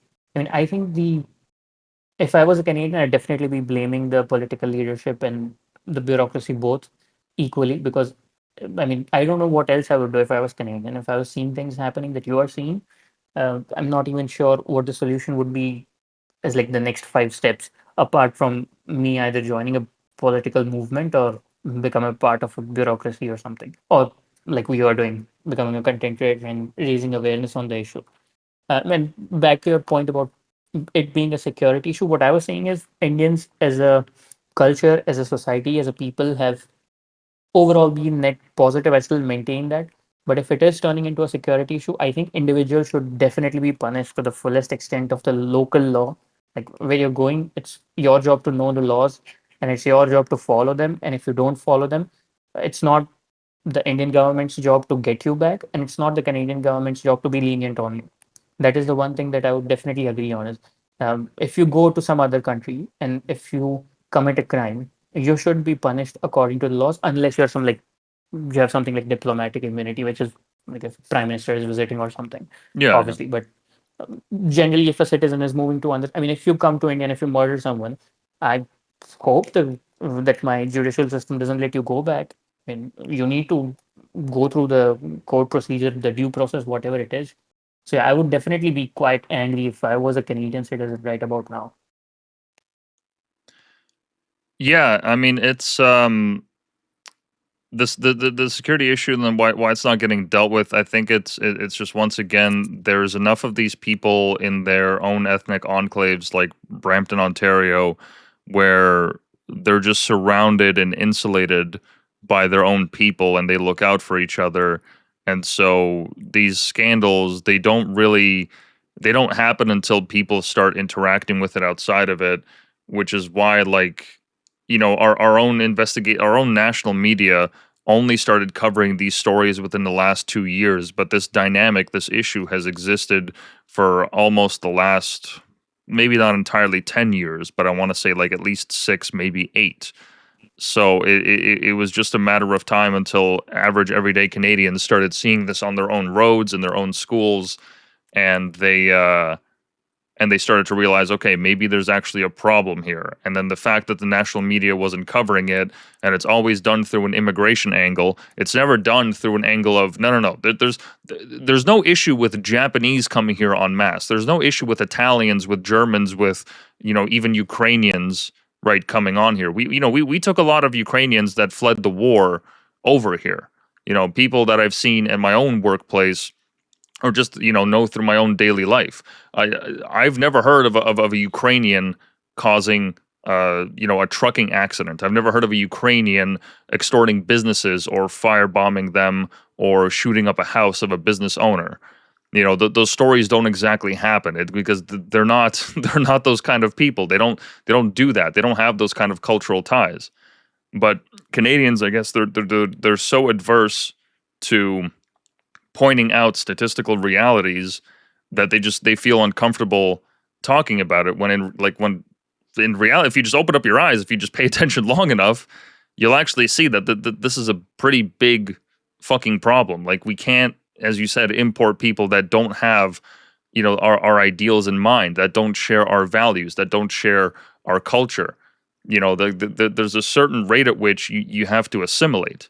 My family came from Soviet Russia in the early 2000s to Canada, but we learned the language. We celebrate the holidays. We vote. We pay our taxes. We go to the schools, right? There's certain aspects of my culture that I've had to leave behind, certain aspects of my language that I've had to leave behind. And yeah, it kind of sucks, but this is the price that you pay for being an immigrant. This is what you have to do, right? To agree to the social contract of living in Canada. You have to blend in at some point. And these people, it's as if it's not that they don't even feel obligated to, but once again, because they move into these areas like Brampton, where it's majority Indian, like why would I bother? Why do I have to learn the language? All the stores that I go to, all the businesses I go to, the school that I go to, all the family events that I go to, everyone is the same. We all talk the same. So why would I bother having to learn the language or adapt in any significant way?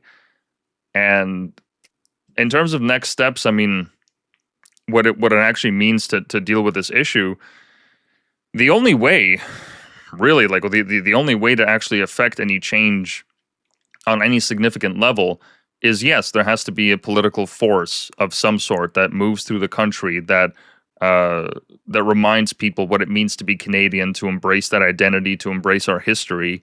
But that it's going to be extremely difficult because the last 10 years, our government has spent completely killing that and celebrating anyone that was openly advocating for the killing of it. So, like, for example, when the George Floyd protests broke out, we had all of these, the protests kind of spread up here to Canada, but they were more like anti-colonial protests. So a ton of statues, a ton of historical sites were either burned or torn down. We had universities and schools change their names from, the founding people of Canada, our first prime ministers, the Queen, the King, what have you. All of these cultural symbols that are so vital to Canadian identity, they were not only, destroyed physically, but in the news you would see all this coverage that, oh, the Canada's colonial past is this negative stain on its history. And look, whatever your feelings towards that, you can't change it. You can't change history. You can't ignore, the people that actually built the nation. If you want to make the argument that, oh, it was ugly and the indigenous people, they were killed and so on and so forth, and a lot of negative things happened, okay, fine. I'm ready to have that discussion. I'm ready to be realistic about it. But to say that they were somehow uniquely evil, that these people they just had hate in their hearts, they were just destructive and, white supremacist and all that. Look, with with all due respect, we are far too comfortable these days, and we forget just how hard it was for the settlers coming over here to deal with the winters. I mean, just the fact that they were able to build roads here in minus 20, 30-degree weather, all the railroad systems, all the infrastructure, all these great things, all these great buildings that have stood for 100+ years. There's a certain amount of work and dedication that it takes to do something like that. You can't do that if your ideology is based on hatred. These people, they weren't like looking to, like, not every single one of them was a genocidal maniac that wanted to strangle, native babies in the crib. Like, that's not who the founding people of this country were. Like, yeah, absolutely. There were residential schools. Yes. And we have to recognize that. Absolutely. Of course. Everybody in Canada learns about this. But they also wanted to build something greater in Canada. They wanted to build a colony here. And we have to recognize that history.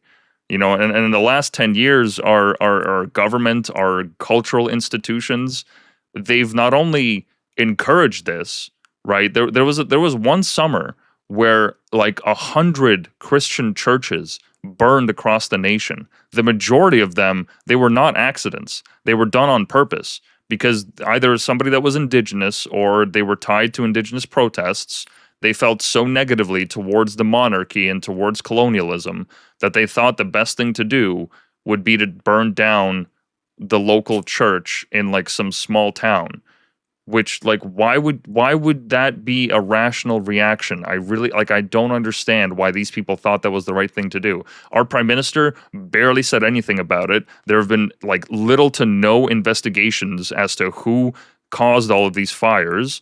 There's barely been any arrests. Like, and they openly encouraged it because for our liberal government, it was convenient to say, "Oh no, we're recognizing the hard and difficult past of Canada. We are allies with you," right? That's the word they would use. We are allies of the indigenous. We're here to reconcile. That's why they invited the Pope that one summer to come in and do his apology tour, which was so fucking disgraceful. Like, why why would a Pope in 2020 have to apologize for what happened 200 years ago? With all due respect, it has nothing to do with them now. And not only that, but once the Pope leaves, all the same problems that the indigenous people have, they're still here. They don't have access to clean water. They don't have access to a good education. Their infrastructure is fucked. Most of these people that live on the reserves are alcoholics, right? So what ends up happening is, okay, fine. They change the names of the universities to appease the activists. They make it modern. They remove the stain of history from it. But what does that actually accomplish? What do they actually do? The living conditions of these people haven't improved. There was an article that I saw a month ago, which is like, it's still shocking to me today. Canada has spent twice as much money dealing with the indigenous than we have on our own military. And these people are still living in absolute like awful conditions. Not all of them, right? Some of them have decent homes and they have running water and all that, but there's still a percentage of the population living in Canada that doesn't have access to quality drinking water. How is that a reality? We're a G7 nation. We're fucking Canada, for fuck's sake. It's 2026. How is this even a possibility? It's just it's a shame. It's really a shame because I want those people to live in good conditions too. I want them to integrate into society. I want them to to be a part of the nation building project of Canada. I don't want them to live in squalor. I don't want them to be alcoholics or violent. You know, and in the court system, and I'll finish off my rant because I know I've been talking for a while, but this doesn't get talked about in the media at all. Our judicial system is built so that if you are indigenous or black or part of a minority group, the court will rule in your favor because they think that due to systemic racism, as they call it, that you have an unjust burden placed on you, that we have to somehow rectify this in the courts. So there have been multiple cases of these. So there's one incident where this guy was selling crack. He has 9 kids. He's black and indigenous, and because he's black and indigenous and he was selling crack, the judge gave him a lenient sentence. That's insane. So, um, the thing about I've been looking at the debate around the whole, settler and indigenous and all these different people across the West. And what really confuses me is anybody who is doing, the activist kind of stuff. I'm not sure what they expect from the descendants of people who did cruel things, right? If Britishers were oppressing India for 200 years, that does not make me eligible to go and ask a British person today to say, "Oh, your grandparents or your ancestors oppressed my ancestors, which means now you owe me something." Mm-hmm. No, you don't. Those things are in the past. That happened. What I can ask for is that you acknowledge it. We both acknowledge it. As as British and Indian ties are currently, we can both acknowledge, yes, these are certain things that happened and they are in the past. We live in a much more civilized Earth, the whole planet, compared to what it was, say, 500 years ago or 100 years ago. And we are progressing in that direction. That does not make me eligible to go and ask for any kind of reparations from someone who oppressed someone else in the past.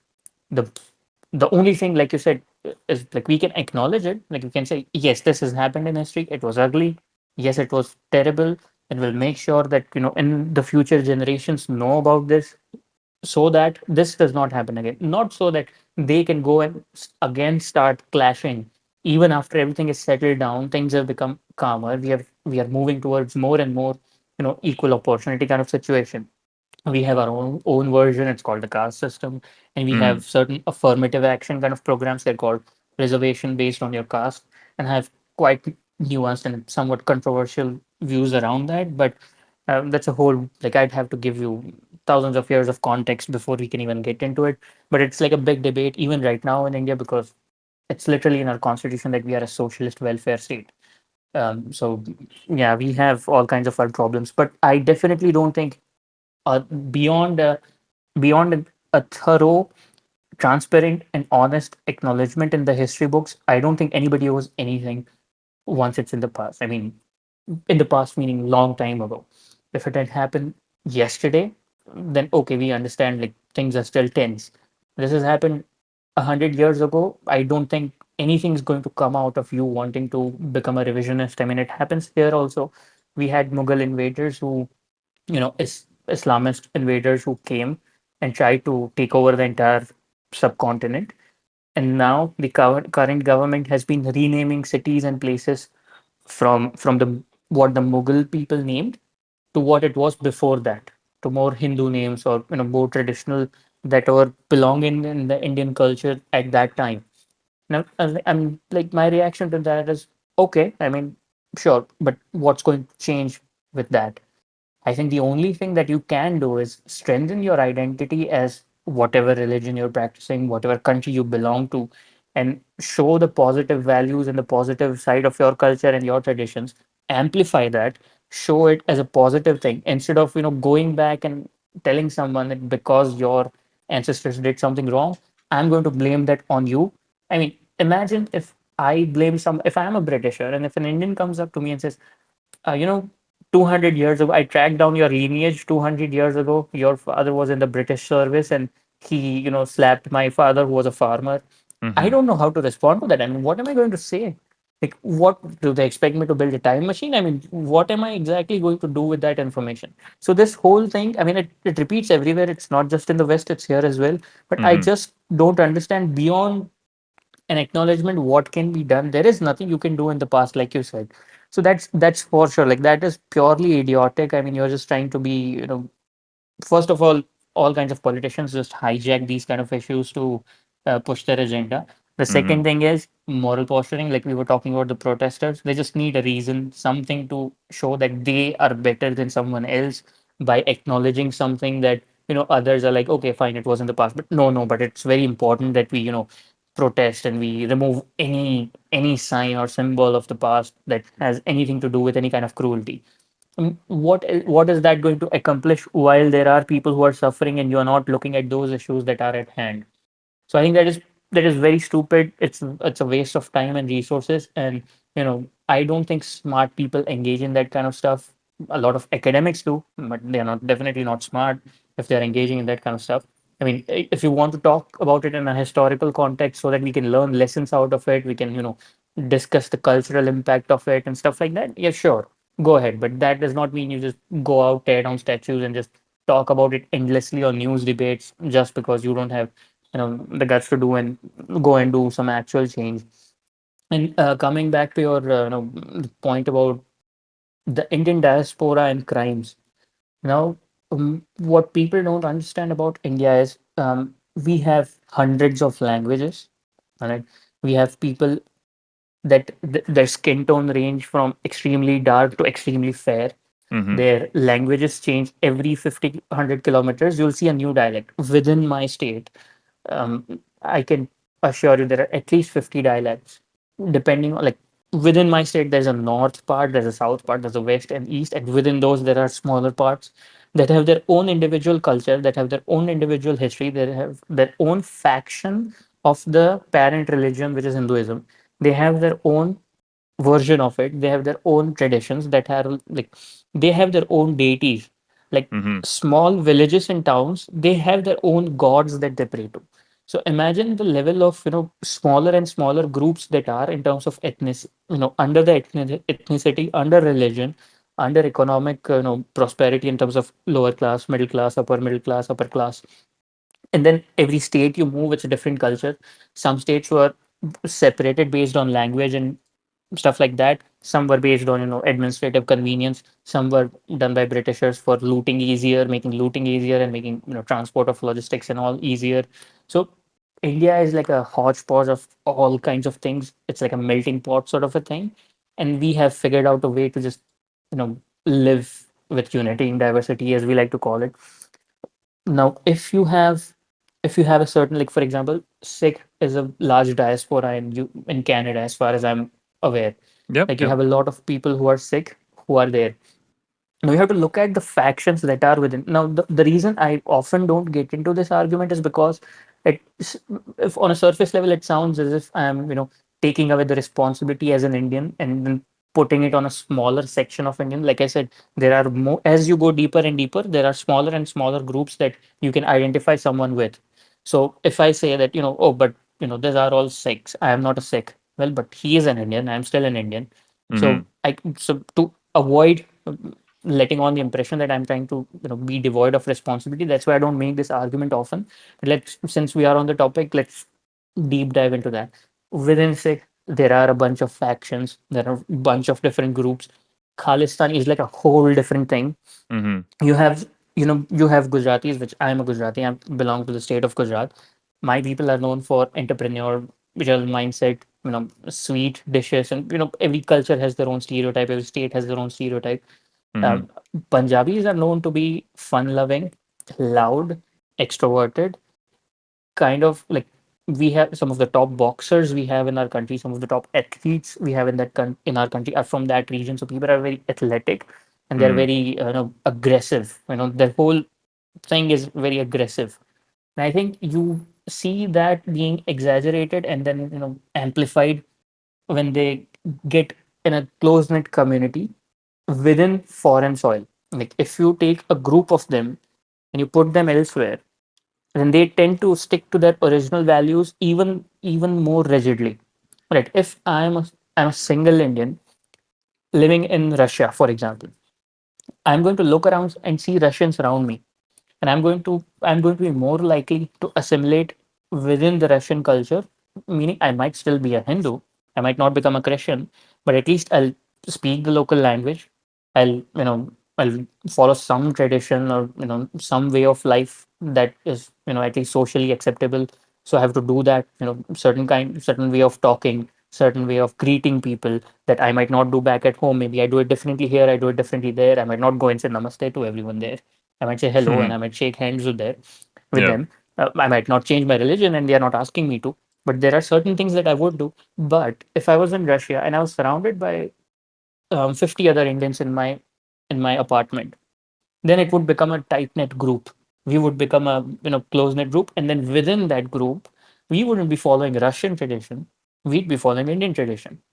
And if you make that group all Gujaratis or all Punjabis or all, if you're grouping based on religion, all Sikhs, then all of Mhm. them are going to follow that specific culture and that specific tradition.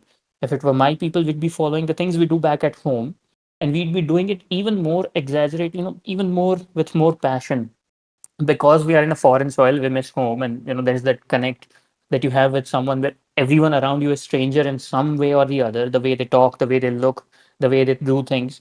Whereas you Mhm. found these 50 people around you, all of whom have come from similar backgrounds, from a similar culture. Now you're going to follow that same culture and you're going to amplify it hundred folds, because it seems to be some form of natural tendency. And what has happened is the groups that have moved there in large parts, like for example, like I said, my people are known for entrepreneurial traits.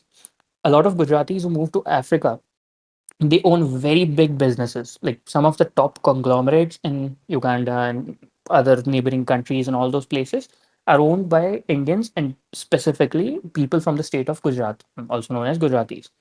Why? Because they went there as a group, they stuck to their tradition, they stuck to their values, and that got even amplified because they were on foreign soil within a tight knit community. It's the same thing that happens with all these groups. You look at Jewish people, you look at, you know, Indians, you look at other Chinese, for example, you look at Mm-hmm. Koreans. All these people who go there, they are in foreign soil around foreign people that they are very different from. They tend to stick to their roots even more. And I think that is what is exaggerated. Now, I don't like blackpilling about India or saying bad things about my country. Punjabis, especially that region, is like I said, it's more athletic, they're more aggressive. It's also known for, you know, gangs. It's also known for the Khalistan movement, which happened Mm-hmm. from Mm-hmm. that region itself. It's not like all Punjabis or all Sikhs are Khalistanis. Obviously not. They have a huge contribution in India, and they are as Indian as I am. Not the Khalistanis, the Punjabis and the Sikhs. Mm-hmm. It's just the culture that they have. It got amplified there. Now, if I were to walk into Punjab tomorrow, which is the state of Punjab, I'm not afraid of being killed by some gang member on the street. That's not going to happen. I'm very safe there. I'm not going to get killed or injured or anything. It's very unlikely.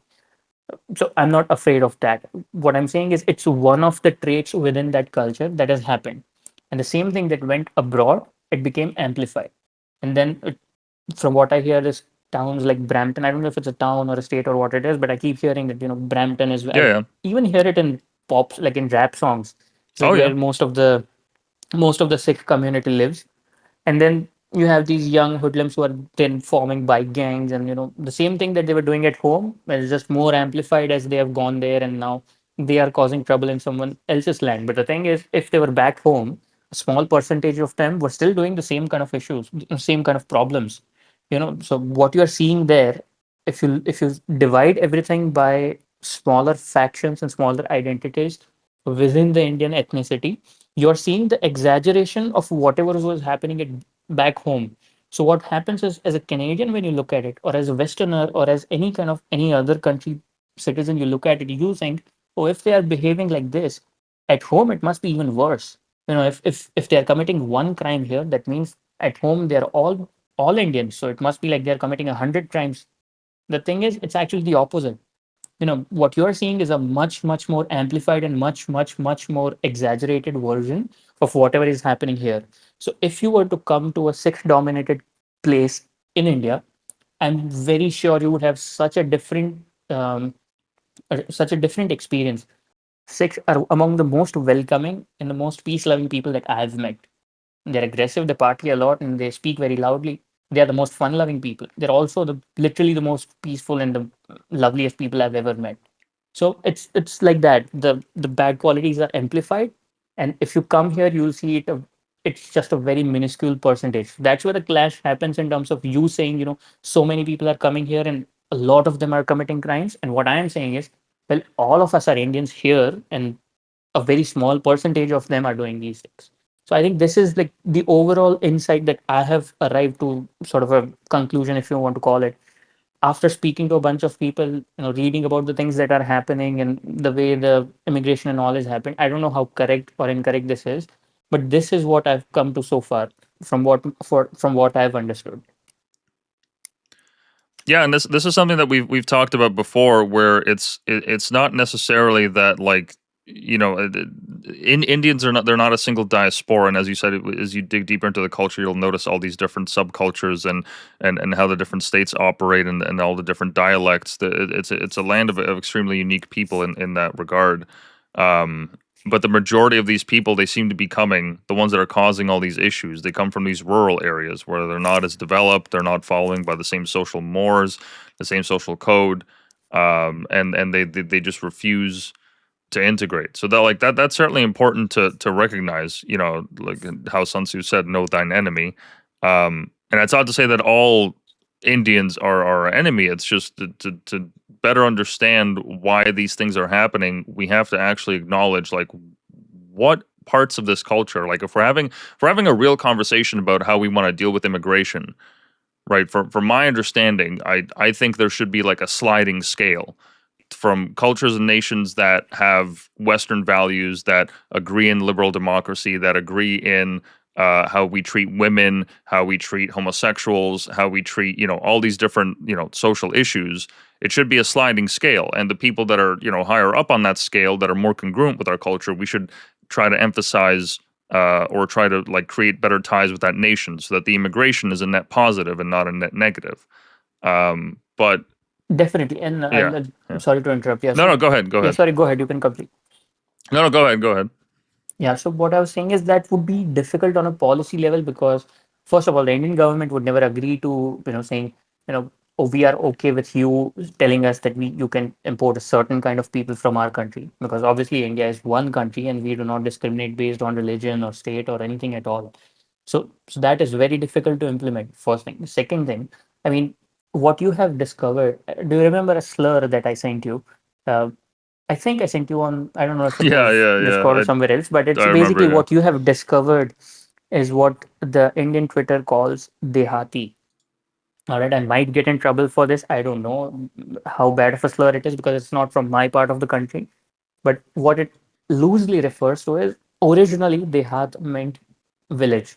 So when people would move to cities looking for certain kinds of better jobs within India, they would refer to back home in a nostalgic manner, like, oh, I miss being home in the, Hmm. away from the pollution, from the noise, in the farms, in the peaceful village life where it's all slow and calm and within, among nature and all.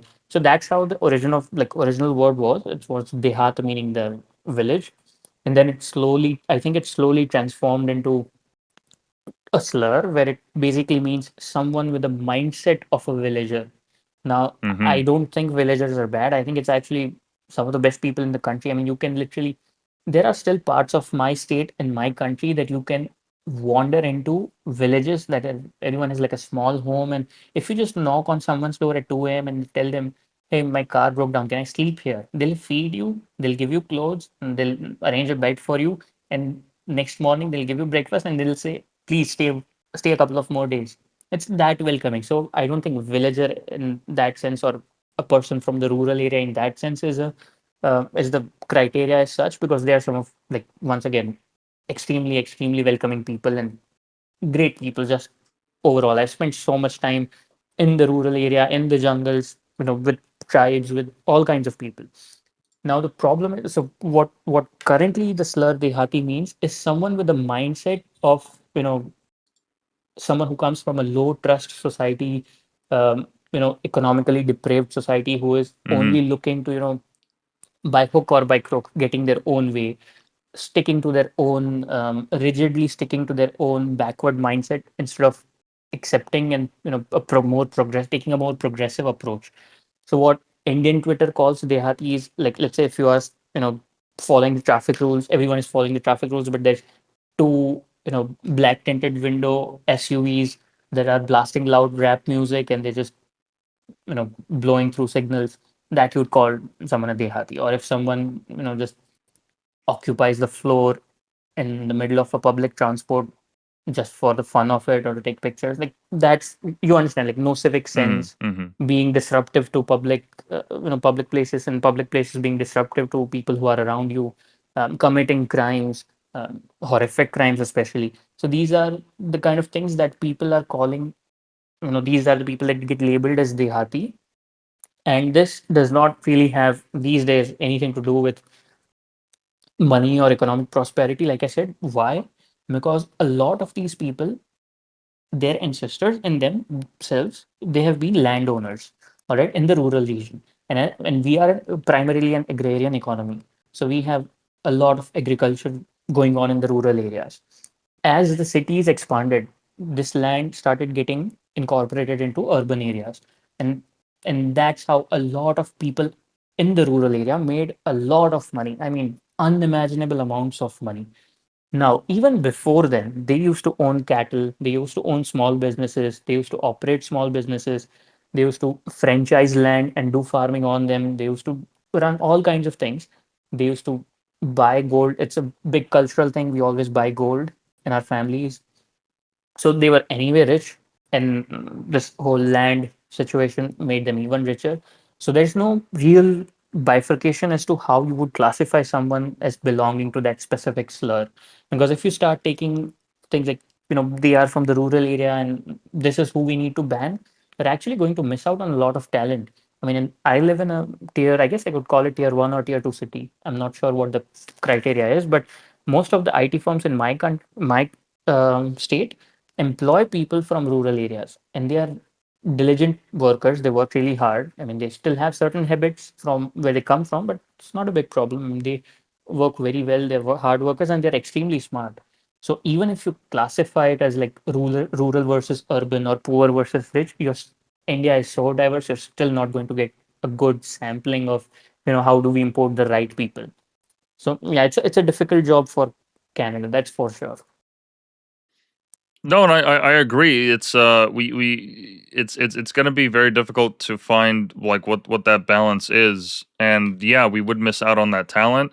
But like, look, with all due respect to the people from India that want to come here and actually want to build productive lives and want to do all that, with the kind of reputation that we've seen, um, a lot of these people that are either just shooting up businesses or sexually assaulting our women, or just doing all these negative things, crashing into families, um, whatever the relationship between India and Canada is, it's going to be forever stained by this, these last few years, right? And maybe not on the geopolitical level. The leaders have a different understanding, but just the reputation of Indians alone. Like we've said before, the public relations that's going to have to be, like, the PR work that's going to have to be done to rehabilitate India's image in a lot of Canadians' eyes. I can't imagine what kind of undertaking would need to be done in order to actually rehabilitate their image, because it's been so badly stained by these people, that it's going to be very difficult to convince some Canadians that we need like more immigration, we need further integration with the society. Because as you said, like, yeah, okay, India is going to become a major global player. They are now to an extent, but they're going to step up into that role even more so, especially with their labor force, and just the sheer fact of their population alone, and how the economy is developing. There's nowhere to go but up, and I agree with you on that. But there has to be some kind of cooling of the immigration. There has to be some kind of enforcement of the laws. Which, look, in the short term, yeah, we're going to miss out on opportunities, and we're going to get less people coming in from India. I think that is a price that I'm more than willing to pay if it means that, now I don't have to worry about getting into an accident on the road. I don't have to worry about my business or the businesses in my community getting affected by this. I don't have to worry about people protesting for a Khalistani movement that has nothing to do with Canadian ideals. It might hurt us in the short term, but in the long term, it's just something that has to be done, because you can't have what happened in the last 10 years, 10 plus years, and not have some kind of a backlash or reaction to it. The people are rightfully pissed off by this. There was just recently, we were talking off the podcast, the amount of money that has gone into the healthcare system just to support all the temporary immigrants, not just Indians, right? Because we have people coming in from all over the world. But that amount is now to the tune of, I think, $1.5 billion. Meanwhile, Canadians, right, citizens, are waiting months just to see a doctor, just to see a specialist. Since 2018, 100,000 people have died. At least 100,000 people have died, I think, in just Ontario. It might just be all of Canada, but 100,000 people have died just waiting for a doctor, waiting for a specialist. The consequences of what's happened in the last few years, uh, maybe a complete, cancellation of immigration from India may not be the solution. Fine, sure, there's some negotiation there, but there has to be a heavy-handed approach in this, because look, at the end of the day, um, as I've said before on the show, I grew up learning how to play cricket before I learned how to play baseball. That's The awesome. Canadian, yeah, the Canadian identity is one of immigration that we've had for all these years. This will always be a dynamic. There's no escaping it, right? There's no way that we will. I mean, I can't predict the future, but I see it very difficult to believe that one day we're gonna have like zero immigration at all. That's just not how the world works. We don't live in that kind of a planet anymore. That's just not a reality. But there has to be some kind of a reaction. If it means that we miss out on some economic opportunity, I think that's a fine price to pay. Because if it means that we get rid of the people that are causing all this harm and violence to society, that are not integrating, that are only hiring their own along race, if that's the price that we pay to get those people out, then I'm more than willing to pay it. I really am, and I think there's more and more Canadians that are starting to feel that way. And as I've said to you before, like I can't imagine what it must be like to be sitting in your position, to be like, you have all these great interactions, with all the people around you. Everyone, has this entrepreneurial spirit. You're all just trying to build up India back home, and you don't want to participate in the brain drain that's going on. You're just trying to develop your own nation and try to better it. I understand the value in that. So seeing all of this stuff happen abroad, where now, if you go into any country, even as a tourist, you're now going to get placed in the same category as those people. That damages your reputation too, just by default. Just when you speak, people now have this automatic reaction. They're like, oh, he's Indian, and then every time that they've seen a headline or some kind of a scandal, they associate that reputation with you, which has nothing to do with you, because you're not that kind of a person. You're not extorting businesses. You're not driving trucks into families. You're not doing all these violent things. But now it's associated with that identity. This thing, it doesn't just hurt Canada; it hurts India as well. So that this Oh, this definitely. this this I this mean, this if venture, you, yeah, yeah, sorry, good. that like this issue, this whatever solution we come to, it has to be a joint project. It can't just be single sided. It can't just be one country doing the work, whether it's India or Canada. It has to be some kind of a collaboration, because I guarantee you, people in the Indian government aren't exactly, they're not exactly proud of this either. They're not exactly glad to have this reputation. The last thing that they want to do is have like an opportunity for their people to be completely closed off, just because a subset of the population is violent or more likely to commit crime, or what have you. Definitely, and that is exactly what I was coming to. Like, took the words right off my mouth. I mean, it has to be a joint collaboration in the sense that, me as an Indian watching Canada or US make their let's talk about Canada making their immigration policy stricter. I have to understand that in the long run, it's actually in my benefit too. I want my top scientists and my top brains going there, studying at Waterloo, and coming back and teaching the next generation here, because we need Hmm. that. We need people to go and get the specialized education and come back, so that we can develop our own programs and contribute to the world as a whole. The way we've been doing in science and defense and all kinds of industries, we need to maximize on that. And the other thing is, the Indian government has to look at this as an opportunity instead of a setback, and so do the people. I mean, if you have countries saying, "Okay, we won't let you, migrate to our country," or not on a policy level, but at least you're hearing citizens talk about it. I think you need to look in the mirror. It's time to take a good look in the mirror and improve things at home. You should take this as an opportunity.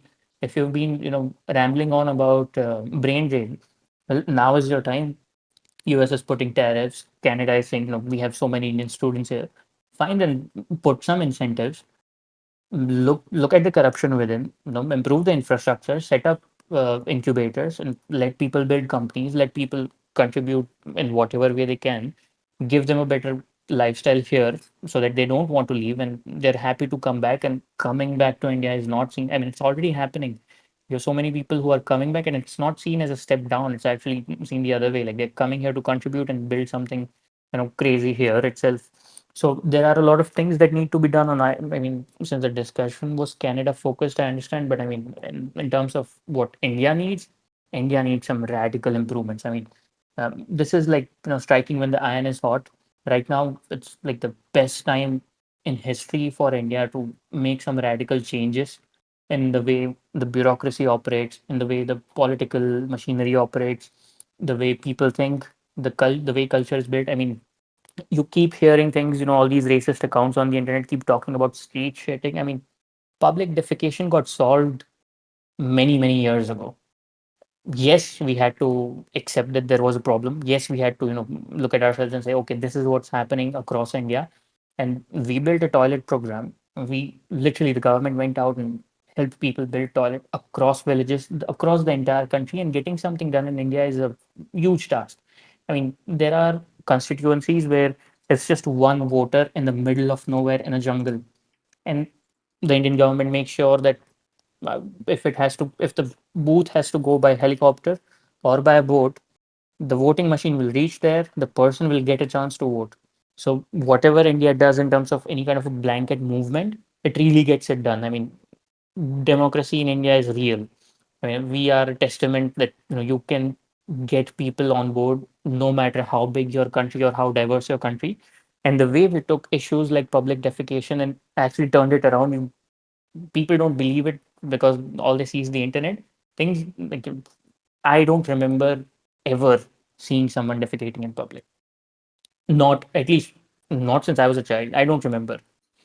I've been to villages. Everyone has very clean toilets, I must say. I mean, it's surprising to us that we even talk about this, but it's because the internet has that image of things. Like if you go into an average village in India, everyone has toilets in their home. I mean, it's not even an issue here.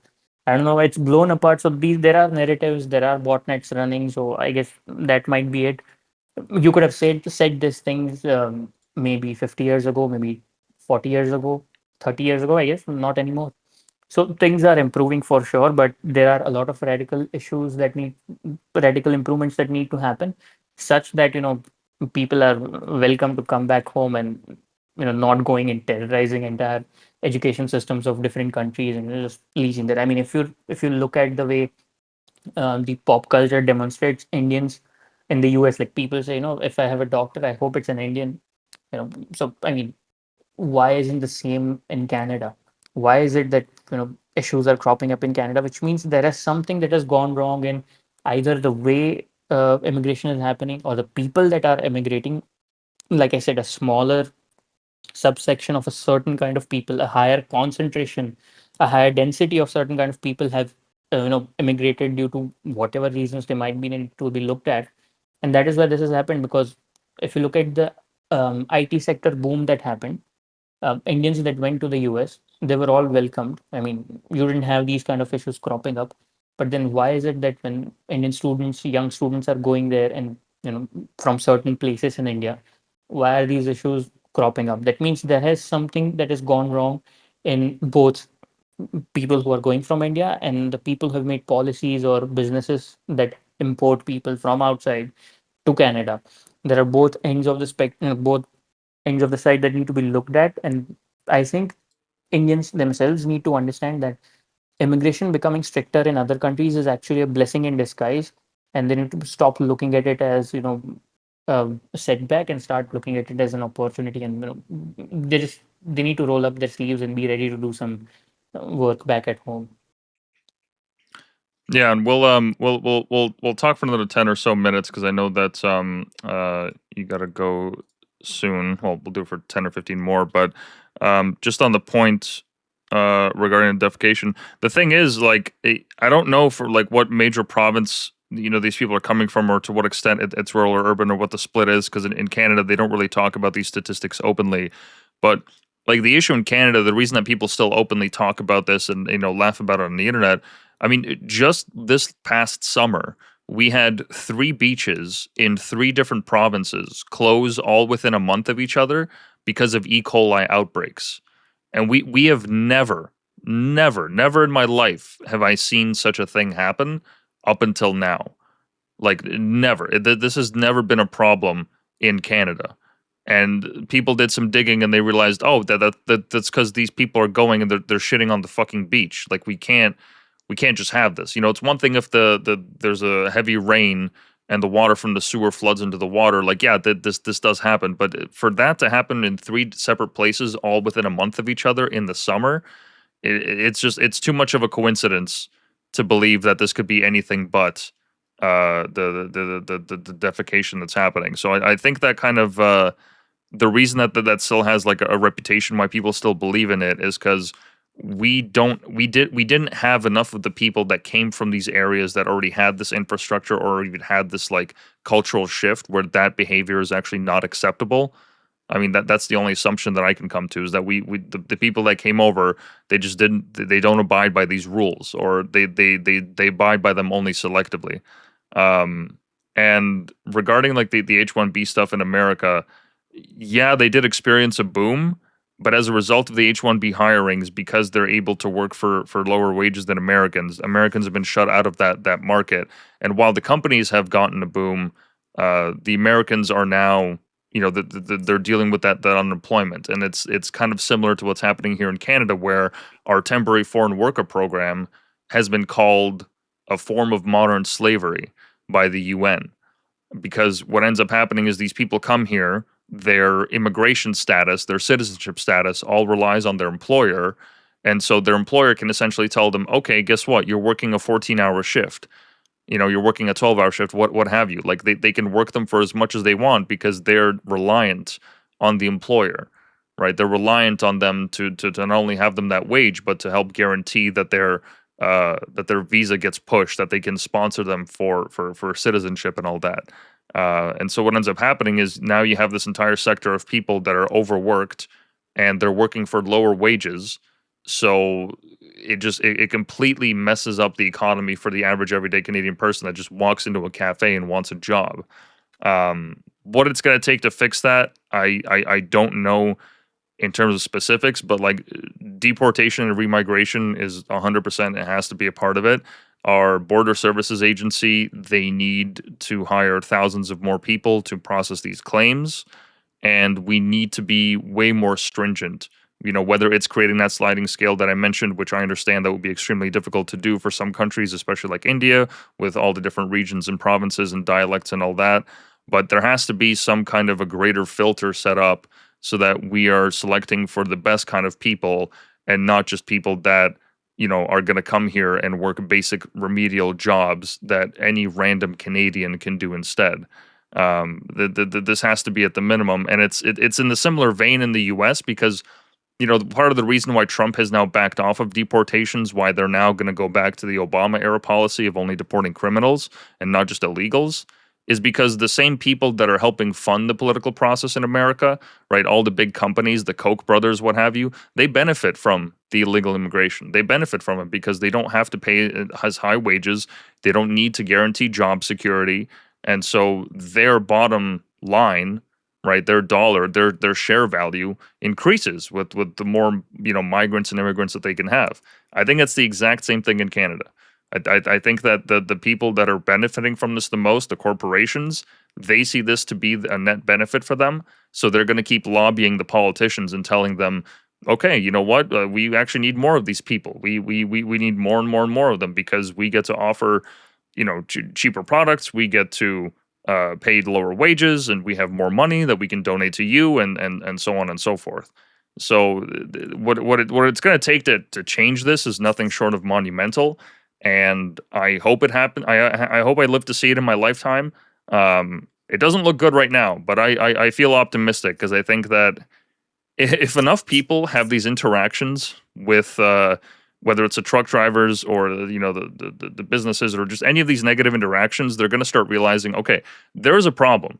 Okay, my neighbor, my landlord, who I have no issues with, or the bus driver or whatever that is from India, I don't care. They assimilated, right? They adopt the language, they adopt the culture. I don't have a problem with them. I have a problem with the guy that barely speaks a lick of English, has been here for years, is refusing to adapt in any way, shape, or form, and they're being a nuisance. And then now we have to pay either through legal means or through like economic means or what have you. We're the ones that are paying for their bill to stay here. I think as long as enough of those interactions happen, people are going to start waking up to this issue. And I just think that part of the problem is like just enough people have not been fucked over by the wrong Indians yet, but over time, I think it'll just come to a point where people are like, all right, we're done with this. We are fed up because this is enough. We cannot tolerate these people. What bothers me the most is, um, if I'm an Indian in foreign soil, shouldn't I be looking out for the reputation of my own people? Like, if I see one of my guys doing something wrong, I should be the first one to point it out. I should be the first one to, raise some awareness around certain issues and, deal with it at that point. And the moment itself, I mean, if I see something that is happening, now if it's a misinformation kind of a thing on the internet, I have to be the one to call it out. And if it's an actual thing that's happening, firebombing or whatever it might be, it's also my reputation on the line. So I need to understand that if an Indian is doing that, it's also I'm also an Indian, so it's going to come back and haunt me at some point in the future because people are going to think all Indians are like that. So it has there has to be a certain collective identity that when you're going abroad, you are representing someone, you're representing more than yourself. You're representing a group of people, and you have to be responsible towards that you have to be responsible towards that and be ex- you know aware that what you do is going to affect the people who come after you, who are here already. And I think that seems, from what I'm hearing, I think that seems to be missing. you know People have become more individualistic and not caring about, which also is a thing. Like, people who are not very nationalist seem to immigrate, and then they go there and they talk nice things about India, but they weren't really nationalists, so they don't really have an Indian identity. So, so that collective identity does not stay once they go there. They only think of India as, back home, but they don't think about what's happening right where they are.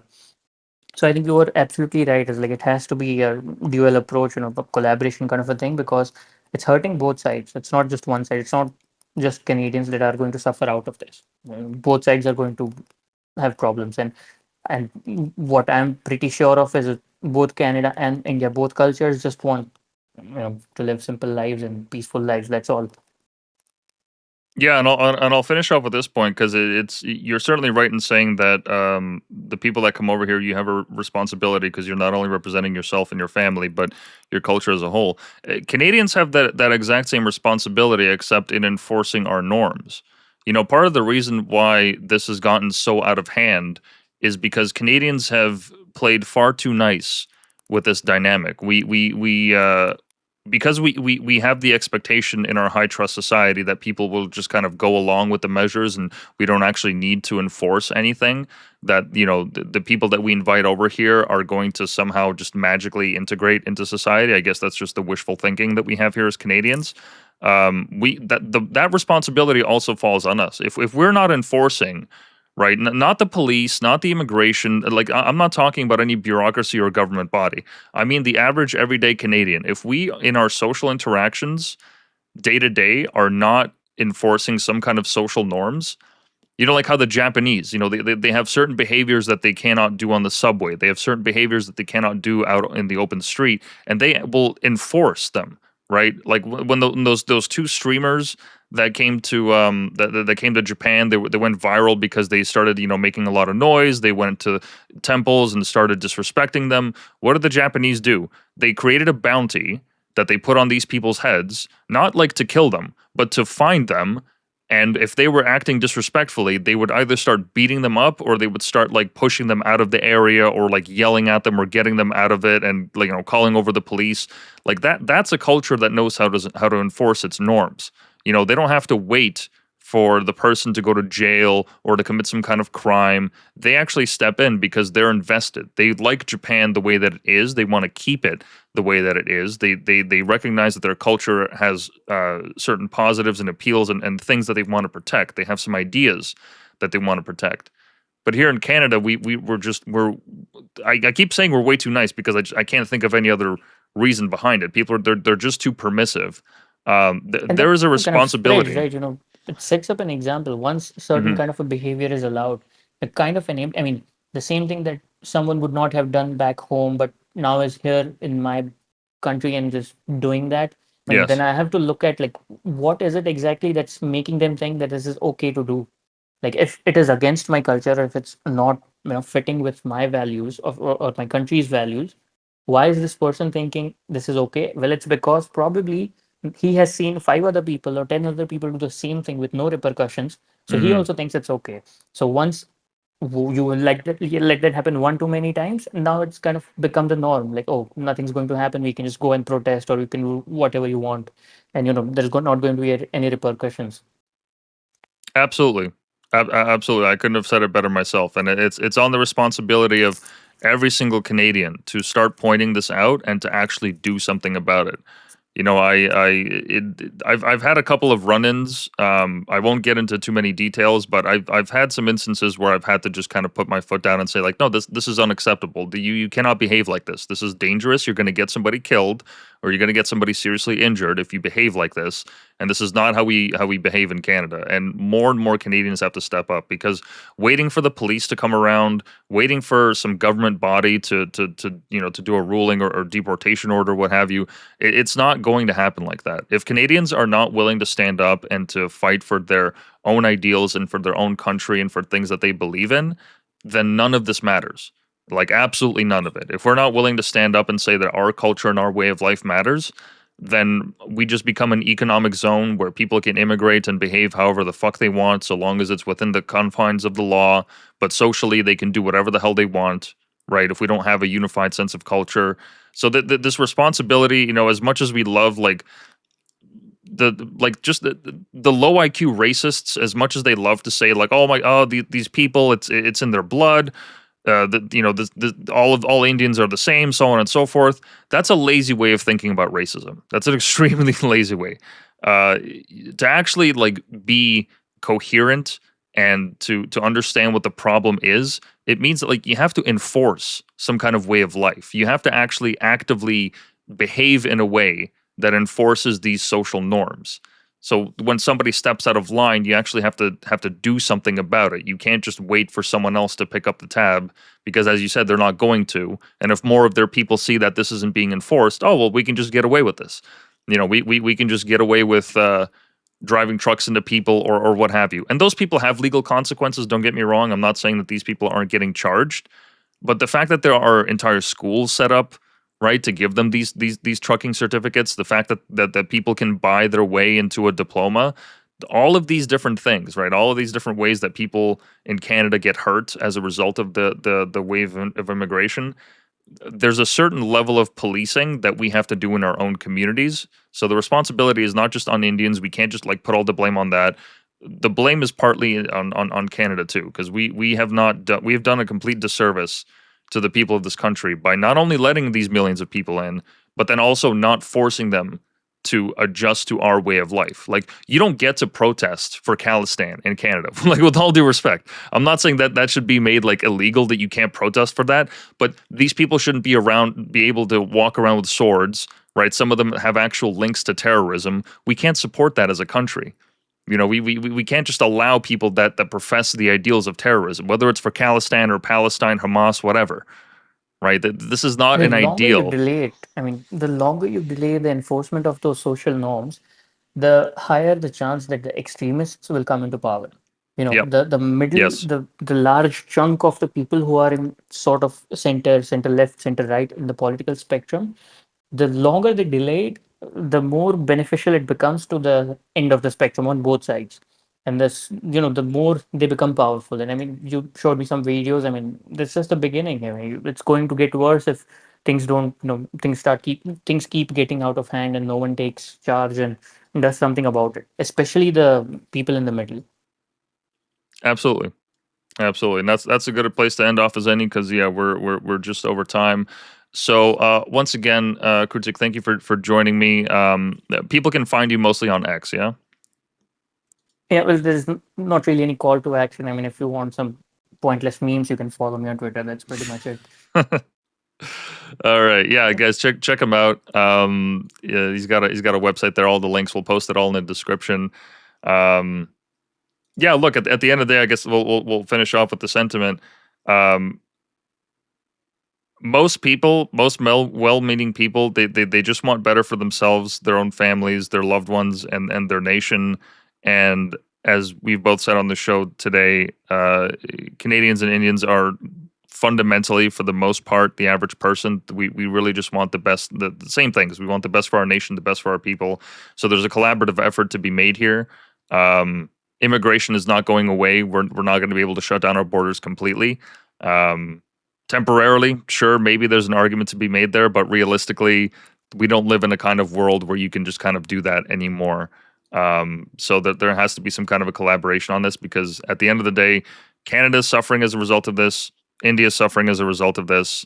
There has to be some kind of a consensus made.